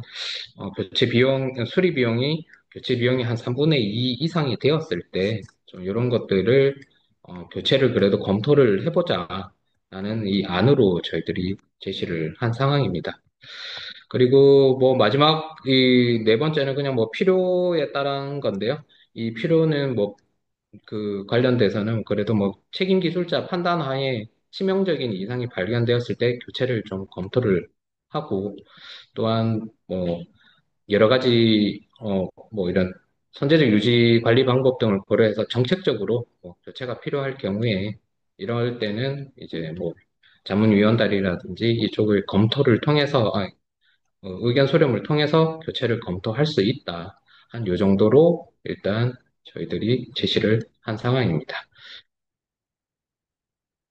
네, 뭐 저희들도 뭐 사실 한 요 연구를 이제 고속도로 이제 교량 관련해 가지고 저희들이 하면서 이런 내용을 저희들이 앞에서 발표했던 내용들을 담아서 사실 2000 저희들이 24년도에 이제 고속도로 교량 노후 바닥판 보수 및 보강 매뉴얼을 저희들이 발간을 해서 일단 했었고요. 여기 안에는 뭐 앞서 말씀드린 대로 뭐 그 바닥판 손상 이런 메커니즘뿐만 아니라 뭐 보수 공법 선정 그리고 뭐 보수 재료 품질 기준 그다음에 교체 기준들까지 저희들이 좀 넣었었는데요. 사실 이 바닥판 교체 기준들 관련해서는 저희들도 앞에서 말씀드린 뭐 이런 근거들이 제시는 했었지만 사실 이런 것들에 대한 조금 더 명확한 좀 근거들도 저희들이 좀 마련을 하는 연구들이 좀 필요할 것 같고요. 네, 일단 오늘 발표는 저희들 요걸로 마치겠습니다. 감사합니다. 네, 발표 감사드립니다. 어, 우리 그 교량 바닥판의 열화 보수 보강 방법이라든지 보수재료 품질 기준, 그리고 교체 기준, 비파괴 검사 방법 이런 내용에 대해서 말씀해 주셨습니다. 패널 의견을 먼저 들어보도록 하겠습니다. 이번에는 충남대학교 김우석 교수님께 먼저 의견을 좀 여쭤보겠습니다. 네, 최수선 박사님, 좋은 발표 감사드립니다. 저도 이제 여기 바닥판 그 보수 공사라든지 뭐 이런 뭐 점검 그 교체라든지 뭐 이런 부분들이 상당히 중요한 부분이라고 생각을 하고 있는데요. 근데 이제 전체적인 뭐 거기 바닥판 유지 관리에 대해서 뭐 A부터 Z까지 그 뭐 전체적으로 말씀을 갖다가 해주신 것 같습니다. 근데 이제 그 부분에서 이제 몇 가지 지금 실제 이제 보수 공사가 이루어지는 과정에서 이제 몇 가지 이제 제가 그 가지고 있는 생각을 이제 말씀드리면은 그 바닥판의 그 어떤 뭐 단면 복구 공사, 뭐 부분 단면 복구 공사라든지 전단면 복구 공사라든지 뭐 이런 부분들이 이제 그 수행이 될 때 보면은 이제 항상 그 시간에 이제 제약이 있다 보니까 그 빠르게 이제 공사를 갖다가 수행을 하고 빠르게 타설을 하고 빠르게 양생을 시키는 뭐 그런 그 제한 속에서 이제 공사를 하다 보니까 뭐 나름대로 어떤 뭐 품질 관리라든지 뭐 이런 부분에 있어서 약간의 어려움은 좀 있는 것 같습니다. 그래서 뭐 가능하면은 이제 여기 모이신 분들이 전부 이제 관리 주체도 계시고 뭐 관리하시는 분들이 많으시니까 뭐 제가 그 생각하기에는 그 뭐 가능하면은 이제 좀 그 교통 차단을 일부 차선이라도 시키더라도 가능하면은 이제 오랜 시간을 그 두고 충분한 시간을 두고 열하고 제거를 한다든지 타설을 한다든지 뭐 그런 부분이 이루어지는 게 바람직하지 않나라고 생각이 듭니다. 그래서 뭐 텍사스 DOT에 있는 거기 바닥판 유지 관리 뭐 매뉴얼에 보면은 나와 있는 말이 그 빨리 공사를 할수록 바닥판의 수명은 짧아진다. 라고 그런 어떤 뭐 명제 같은 그런 문구가 있었던 게 이제 기억이 나거든요. 그래서 그 예를 들면은 바닥판에 이제 포장을 제거를 하고 열화부를 제거를 할 때 보면은 보통 이제 빨리 공사를 하기 위해서 백호 같은 거를 60짜리 이런 대형을 들고 와가지고 이제 바닥판 콘크리트를 깨내고 하다 보니까 그런 과정에서 이제 철근도 이제 손상이 되고, 그리고, 뭐, 열화부를 갖다 제거하고 나서 그 열화부 밑에 있는 그 건전한 콘크리트들도 이런 그 손상을 갖다가 받는 그 뭐 얇은 그 방락이라든지 또 뭐 충분리라든지 뭐 미세균일이라든지 이런 부분들이 생기기 때문에 위에 그 제대로 된 보수제를 타설을 하더라도 충분한 그 보수의 효과를 일정 기간 동안 발휘를 못하는 경우가 많았던 것 같습니다. 그래서 이제 뭐 열화부 제거 같은 경우에도 그렇고 그다음에 이제 콘크리트 같은 경우에도 보면은 거의 대부분 요즘에는 이제 그 뭐 조광 그 콘크리트라든지 초조광이라든지 뭐 베스 LMC 같은 그런 제한된 시간 내에 뭐 4시간 안에 이제 얘를 갖다가 완성을 시켜야 되는 그런 상황이다 보니까 그런 이제 그런 조광 콘크리트를 많이 쓰는데 그런 것보다도 이제 가능하면은 이제 정상적인 뭐 콘크리트를 써서 뭐 추가적인 어떤 뭐 그런 그 손상을 갖다가 유발을 시키지 않는 그런 안정적인 그 타설이 됐으면은 하고요. 그리고 이제 아까 앞서서 말씀드린 그 열화부 제거 같은 경우에도 이제 그 지난번에 그 도로공사하고 같이 이제 제가 그 연구 과제를 갖다 했을 때 보면은 열하부 제거를 제대로 했는지를 이제 현장에서 판단을 갖다가 할 수 있는 그런 시험 방법의 표준 절차를 이제 제안을 갖다가 했던 적이 있었거든요. 그래서 이제 그런 부분들이 지금 이제 바닥판 열하부를 제거를 하고 나서도 제대로 이제 열하부가 제대로 제거가 됐는지를 확인하는 그런 절차들이 이제 여기 보수공사하는 그 절차에 포함이 됐으면은 하는 뭐 그런 생각이 있습니다. 네, 이상입니다. 네, 좋은 말씀 감사드립니다. 보수공사에서 그 공사 시간 확보라든지 또 열하부 제거할 때 구조체 손상을 좀 최소화할 수 있는 방안, 그리고 보수공사의 품질 관리 방안 등에 대해서 말씀해 주셨고요. 특히 열하부 제거 후에 열하부가 충분히 제거되는지 확인하는 과정이 좀 추가되면 좋겠다 이런 의견을 주셨습니다. 혹시 최지선 실장님 뭐 말씀하실 의견 있으실까요? 네, 뭐, 저도, 김우석 교수님께서 이렇게 좋은 말씀 해주신 거 일단 감사드리고요. 네, 저희들도 이 연구하면서 사실 계속 고민했었던 게 이제 교통 차단 시간이라는 저희들도 이 뭐, 어떻게 보면 뭐 8시간 이런 시간들이 또 있었었는데요. 그러면서 저희들도 이 조사를 할 때 상부에서 조사하는 방법부터도 시작을 해서 뭐 비파괴 검사 관련해서도 상부에서 할 때는 어쩔 수 없이 교통 차단이 필요를 했었었고요.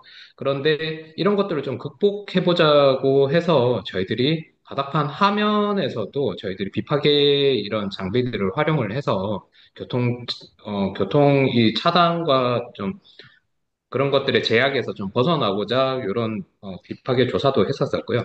그 다음에 이런 차단 시간 관련해 가지고도 저희들이 뭐 연구진에서 같이 고민했었던 부분들 보면 사실 뭐 수도권이나 이쪽에서는 워낙 교통량도 많고 하기 때문에 이 빠른 이런 뭐 타설과 양생 시간에 대해서 저희들이 되게 어, 제한적이었는데 사실 지방이나 이런 데 좀 교통량이 현저히 떨어지는 곳에서 굳이 이 8시간을 지켜야 되나 이런 것들을 봤을 때는 좀 이런 지역별로는 사실 상세 조사뿐만 아니라 이런 보수 보강하는 이 시간들도 상당히 조금 풀어주면 좀 그런 것들을 재손상이 일어나지 않게끔 그런 것들을 하면 어떨까라는 이런 저희들도 고민을 했었었는데 이런 것들이 좀 이렇게 뭐 도로 관리 주체라든지 교량 관리 주체 쪽에 저희들도 이런 것들이 뭐 기준화는 아니겠지만은 이런 것들이 좀 방침화되어서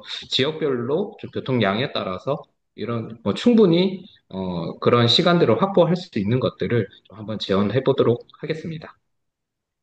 네, 네, 이상입니다. 감사합니다. 그 지금 슬라이도에 아까 그 링크에 그대로 들어가시면 되는데요. 채팅창에 있는 슬라이드 링크에 접속하셔서 질문 있으시면 질문 우리 저 패널들께서 말씀하시는 중에도 질문 올려주시면 되겠습니다. 다음으로 우리 도로공사 이일근 실장님께 의견 청해 듣겠습니다. 네. 재진 박사님 발표 잘 들었습니다. 근데 새롭지는 않네요. 네, 왜냐면 제가 같이 연구에 참여했었습니다. 어, 그래서, 예. 그래서 이제 연구하면서 제가 좀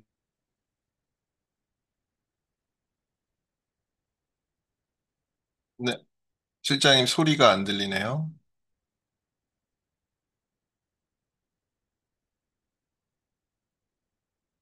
바닥판 두께 2분의 1이라든가, 그다음에 네, 이제 실장님 좀 연결이 잠깐 끊겼습니다. 아, 예, 예? 아, 예, 지금 어떠신가요? 지금은 괜찮습니다. 다시 한번 아, 말씀해 주시면 좋겠습니다. 네네. 예. 아마 저기 여기 참여하시는 분들은 아마 교체 기준에 대한 거에 관심을 많이 주실 것 같은데요. 저도 이제 같이 함께 이제 참여하면서 고민을 좀 많이 했던 부분입니다. 이게 어떻게 보면 아마 신 교수님께서 말씀하신 사형 수명과 연계되기도 하고, 연계되지 않을까 하는 생각도 들고요. 이게 이제 정량적으로 제시된 게 있어요. 예를 들어 20kg 기준 같은 경우가 좀 그러한데, 사실은 이제 이런 것들은 사실은 뭐, 크게 이제 한 세 가지로 거기에 이제 이렇게 제시된 부분이 있는데, 사실은 이제 이게 이제 실제 이제 고속도로 현장에서의 이제 유지관리 여건을 감안해가지고 이제 제시한 부분들이 있는데, 역시 이제 이걸 한번 운영해가면서 약간 저기 적용성을 한번 검토해 볼 필요가 있다는 생각이 좀 들고요.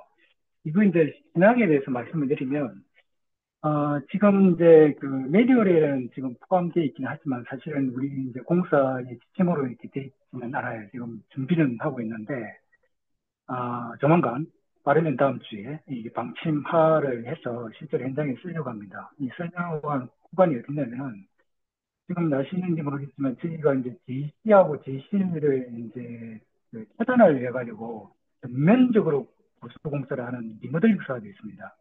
지금 이제 호남 지산에 해당되는 논산 IC에서 스레든 JC까지 구간이 이제 해당되는데 여기를 지금 한 3주간 차단하고 전면 보수를 할 겁니다. 여기에 바닥판 교체도 포함되어 있습니다. 그래서 이때 아마 이 기준을 좀 적용해서 지금 준비를 좀 하고 있는 부분이 있고요. 이후에는 아마 이제 저희가 리모델 사업이 이제 이걸 끝나는 게 아니라 시범 사업을 지금 진행되고 있고, 차후에 이제 순차적으로 뭐 1차, 2차, 3차 이렇게 아마 진행되겠습니다. 그리고 예를 들면 강원도 쪽, 영동 쪽에는 아마 훨씬 더 이 바닥판 교체 건수가 아마 많게 되지 않을까 싶은 생각이 들고요. 여기에 이제 이 기준을 적용해서 한번 저희들 적정성을 좀 검토해 나가야 되지 않을까 그런 생각을 좀 해보게 됩니다. 그리고 이제 또 아쉬웠던 게 뭐냐 비파괴 부분이 좀 있는데 사실 이제 그 바닥판을 이제 평가하는 게 상당히 어렵고 그리고 이제 예를 들면 이제 지침에 있는 기준에 따르면은 또 현실과 맞지 않고 그런 부분이 좀 있거든요. 뭐 다 아시겠지만 결국에는 이제 바다판 입장에서 보게 되면은 이제 교면 포장이라는 게 이게 이제 눈가림을 시키려는 거잖아요. 이게 육안으로 이제 성급이 이제 안 되게 하는 부분이 있는데 뭐 어떤 혹자는 뭐좀 교면 포장이 좀 문제가 되고 바닥판이 좀 아주 이제 문제가 되는 밑에서 화면에 배트로 나타나지 않느냐 그때까지 기다리면 되지 않느냐라고 이야기하는데 사실 그렇게 하기에는 좀 컨닝도 오류가 되고 여러 가지 문제가 있지 않습니까? 그래서 이제 결국에는 그 바닥판의 열화의 깊이를 측정할 수 있는 그런 기법이 만들어져야 되지 않겠나 하는 생각을 하고 있습니다. 근데 여기 이제 제이슨 박사 발표 내용을 이제 보시면 자세히 보시면 한계들이 좀 있어요. 이게 이제 어, 콘크리트 포장 같은 경우는 이제 들뜸이 이제 맨이니까 임팩트 에코를 쓰면 괜찮을 것 같아요.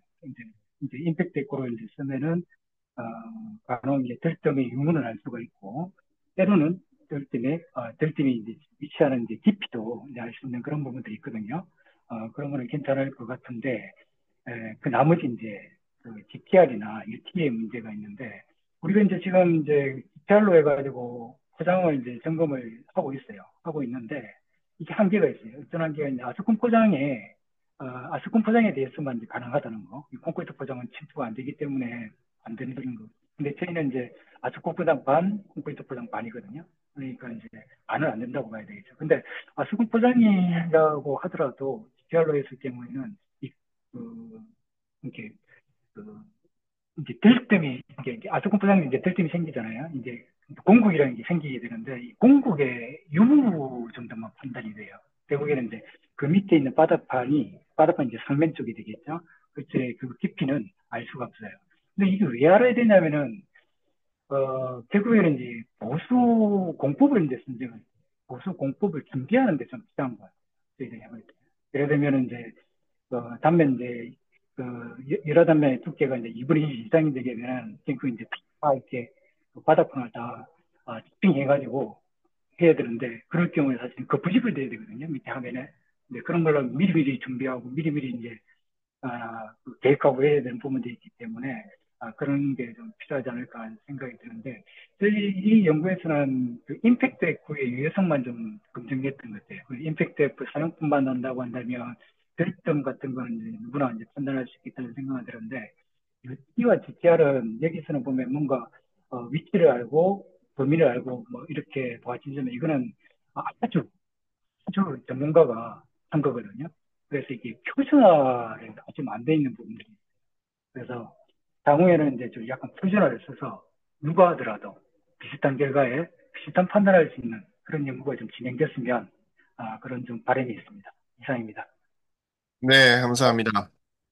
네, 우선 이제 앞으로 지금 말씀해 주신 그 기준을 실제 현장에 적용해서 적정성을 검토할 예정이라고 하시니까, 나중에 좀 그 결과가 나오시면은 또 한 번 더 발표해 주신 기회가 있으시면은 좋겠습니다. 비파계 검사와 관련해서는 몇 가지 제약 사항들이 좀 있다 말씀해 주셨고, 또 표준화가 필요하고 거기에 대한 추가 연구가 좀 필요하다 이런 의견 말씀해 주셨습니다. 네, 혹시 최희선 실장님 추가 말씀하실 사항 있으실까요? 뭐 추가적인 건 없고요. 여기 하도 퀘스천이 많이 올라가지고 아, 네. 지금 좀 보고 있습니다. 네네네. 그러면 슬라이드 앱을 잠깐 띄워주시겠습니까? 네. 여기, 아, 먼저, 맨 밑에부터 볼까요? 맨 밑에. 네. 앞서 설명하신 교량 하부 콘크리트 방락 사고 관련해서 바닥판 하면에 대한 보수는 접착 불량 또 재방락 위험이 매우 높다고 하셨고요. 이 바닥판 하면 보수 공법에 대해서 혹시 고민하신 부분이 계시는지 질문하셨습니다.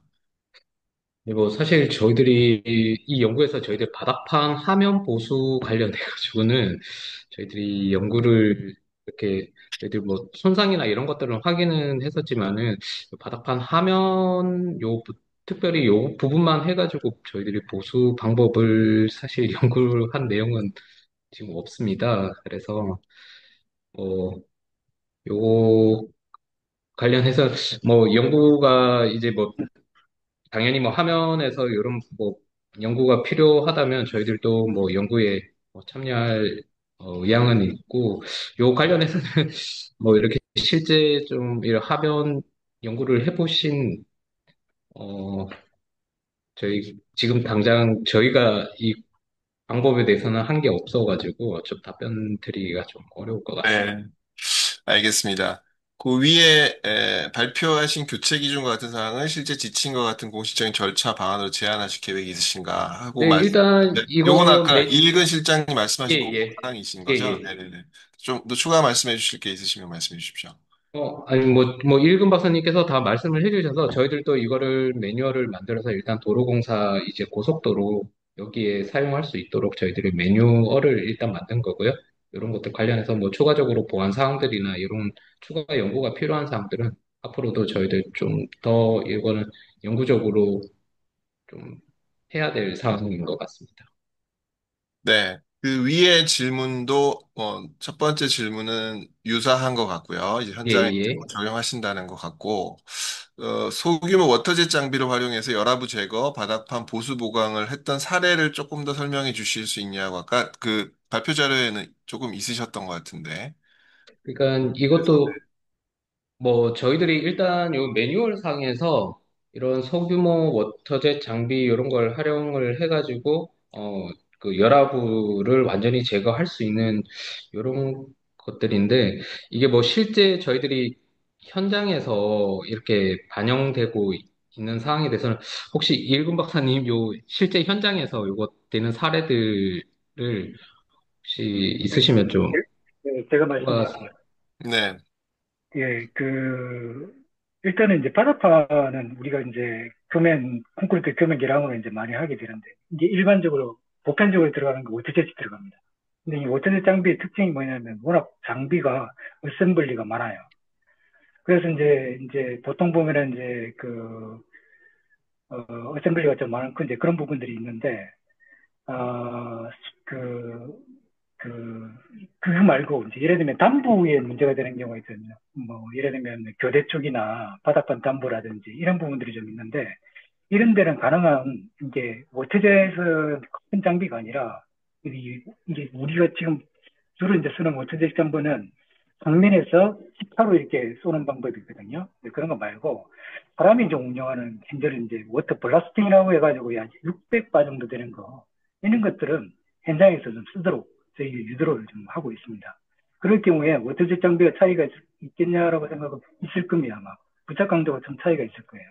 그러더라도 그러더라도 이제 그냥 키핑하고 그냥 약간 이제 물 뿌려가지고 이렇게 하는 세척 장비로 하는 것보다는 훨씬 더 효과가 있지 않을까 그렇게 생각하고 있습니다. 현장에서 쓰도록 유도하고 있습니다. 그리고 그런 현장도 많을 거라고 생각합니다. 네, 알겠습니다. 네. 그리고 그 위의 질문, 바닥판 보수 전 열하부의 물량 예측을 비파기 검사로 수행하신 사례가 있는지, 그리고 있으시다면 정확도가 어느 정도였는지 궁금하다고 말씀해 주셨습니다. 네, 저희가 이제 전 물량의, 여러분 전 물량에 대해서 저희들이 한 건 아니고요. 사실 이제 육안으로나 이렇게 뭐 상면하고 화면에서 저희들이 좀 확인을 했을 때 손상이 심한 부위에 대해서 저희들 국부적으로 그 스팟을 정해가지고 거기에 대해서 저희들이 이제 비파괴 검사를 좀 수행을 했었던 거고요. 이 비파괴 검사도 뭐 이제 아까 발표에서도 말씀드렸지만 이제 세 가지 방식으로 전부 적용을 해서 저희들이 하나의 방법으로 결과를 내는 게 거는 것보다 세 가지를 다 비교를 해서 저희들 코어링도 뚫고 그다음에 내시경 검사도 하고 또한 비파괴 검사 요거 가지고 다 다섯 가지를 다 합쳐서 저희들 복합적으로 저희들이 결론을 내렸던 상황이었고요. 그런 것들을 봤을 때, 저희들 어느 정도 이제 뭐 들뜸이나, 그 다음에 사지라, 이런 부분들에 대해서는 저희들이 그래도 비파괴 이런 장비들을 통해서 그 부분과, 그 다음에 면적이라든지, 아니면 어느 정도 깊이에 대해서는 저희들이 그래도 좀 신뢰를 가지고 앞으로 뭐, 당연히 뭐 이런 것들이 장비적인 이런 것들이, 비파괴 검사 활용하는 이런 기법들이 조금 더 뭐, 보강은 되어 그 발전은 있어야겠지만은 저희들이 지금 뭐 현재 저희들 앞서 말씀드린 임팩트 에코라든지 이런 것들로 저희들 콘크리트에 관련해서 뭐 깊이와 면적들을 좀 산정하는 것들은 상당히 그래도 좀 유의미하지 않았나 이런 생각을 하고요. 그다음에 또 좀 뭐 본외로 저희들이 지자체 일반 저희들은 뭐 항상 이 고속도로 교량들을 대상으로 했었었는데 좀 지자체 이런 소하천 교량들 관련해가지고도 저희들 한번 의뢰가 들어와가지고 한번 해본 적이 있었었는데요. 그쪽에서도 뭐 지금까지 없었던 저희들 비파괴 일단 검사와 저희들 뭐 코링하고 이런 저희들 발표회 했었던 요 방법을 가지고 실제 국도 교량에 있는 것들을 한번 해봤었는데요.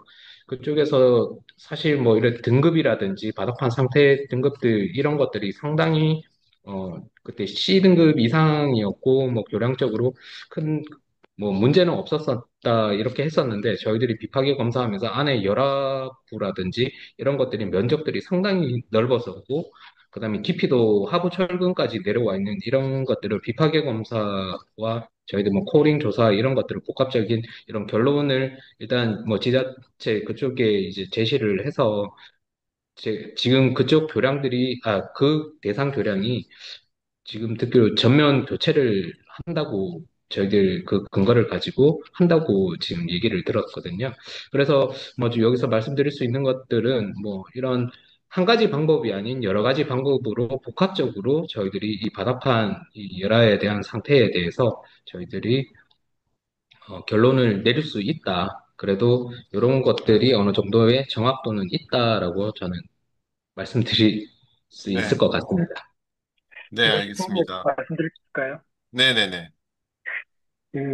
사례가 있냐라고 질문을 주셨는데, 저희가 이제 연구를 좀 하면서 실제로 연구에 그치지 않고 실제로 현장에 좀 적용하려고 했던 부분이 있어요. 예를 들면 이제 현장에 이제 펀칭 파괴가 발생을 했어요.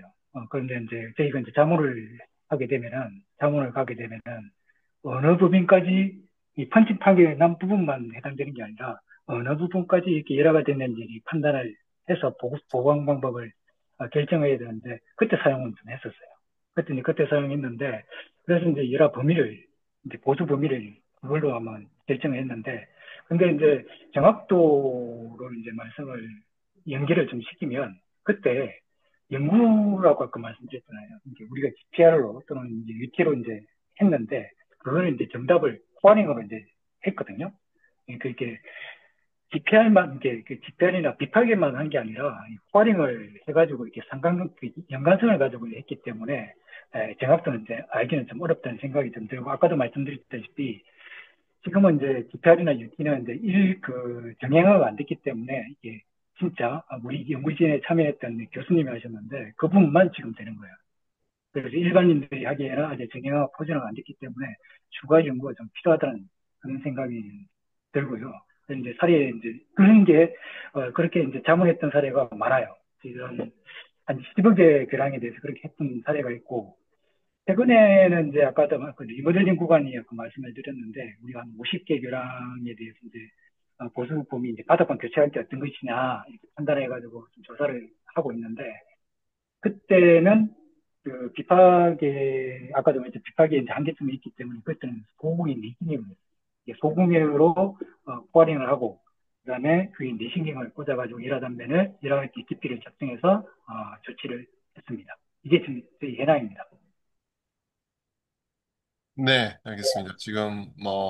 지금 비파기 저 검사, 추가적으로 한 네네. 가지 말씀드리면은 예, 예. 지금 여기 관련해 가지고 지금 작년에 이제 24년 12월에 그, 그 국토안전관리위원회 그 점검진단 세부 지침이 개정이 됐습니다. 그래서 거기 개정된 부분에 보면은 아까 말씀드린 것처럼 그 상세조사라는 파트가 이제 새롭게 이제 추가가 됐고요. 그 상세조사 파트에 그 주된 방법으로 제시를 하고 있는 게 그 소구경 내시경 방법을 제시를 하고 있습니다.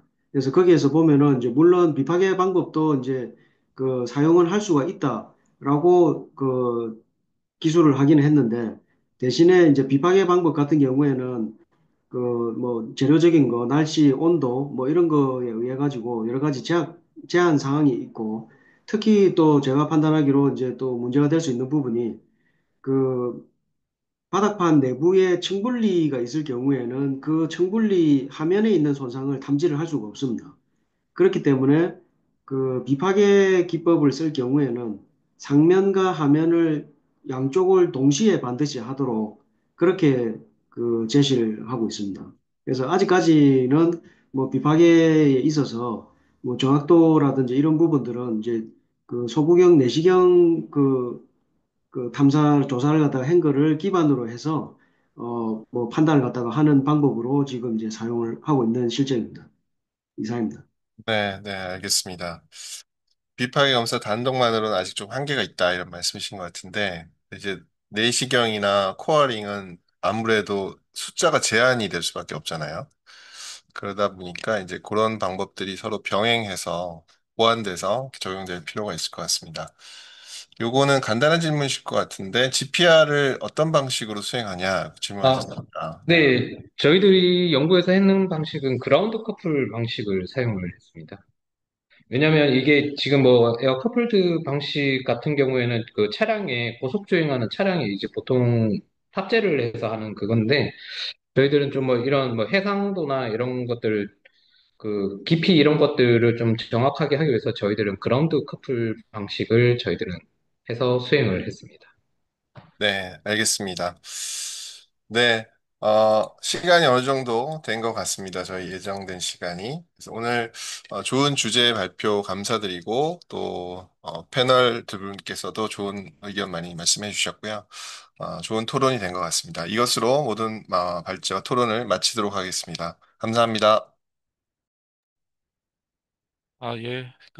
발표하시고 진행하시느라 고생 많으셨습니다. 이상으로 모두 발표를 마치고 끝으로 서울시설공단 박윤영 도로관리본부장님의 마무리 말씀을 듣도록 하겠습니다.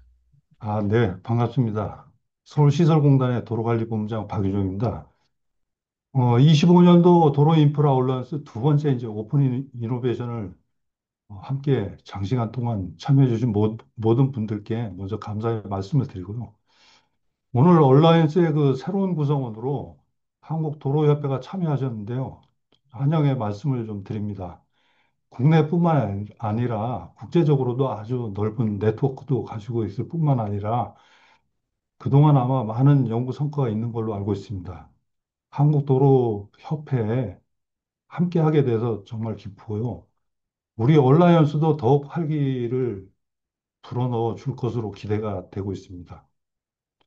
첫 번째 발제하신 그 중앙대 심창수 교수님께서 노후 교량 바닥판의 사용 수명 설계 및 예측이라는 주제로 발표해 주셨는데요. 기존의 유지 관리 한계를 좀 극복을 하고 또 과학적이고 정량적인 사용 수명 예측 체계 필요성을 강조를 해 주셨는데 나아가 우리 얼라이언스의 데이터 기반의 협력과 실증 중심의 연구를 통해서 함께 나갈 방향성까지 좀 제시를 해 주신 것 같습니다.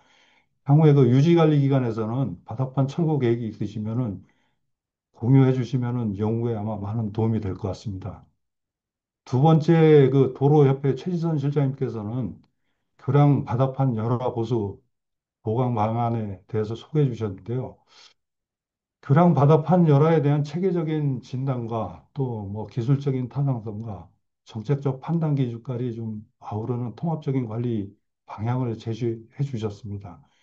이게 뭐 현장 적용성이라든가 정책 연계성을 고려해서 아마 실질적인 매뉴얼의 기준점이 될 거로 기대가 되고 있습니다. 발제해 주신 두 분께 먼저 감사드리고요.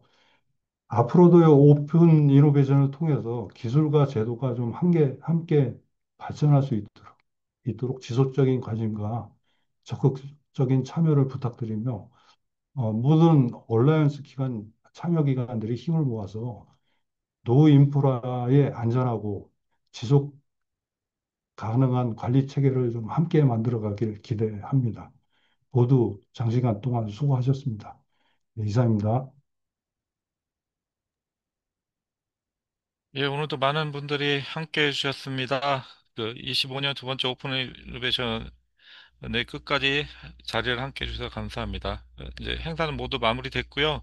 한 가지 안내 말씀드리겠습니다. 그 8월 29일에 저희 이 성과 공유회를 교량 및 구종학회와 공동으로 주관하고 있습니다. 미리 미리미리 좀 일정들을 좀 조율하셔서 그때는 대면으로 뵙는 자리니까 그 자리에서 좀 같이 다른 많은 논의를 좀 했으면 좋겠고요. 네, 오늘 수고들 많으셨습니다. 이제 행사는 이것으로 마치겠습니다. 남은 하루도 행복하게 보내시길 기원합니다. 감사합니다. 고맙습니다. 고맙습니다. 좋습니다.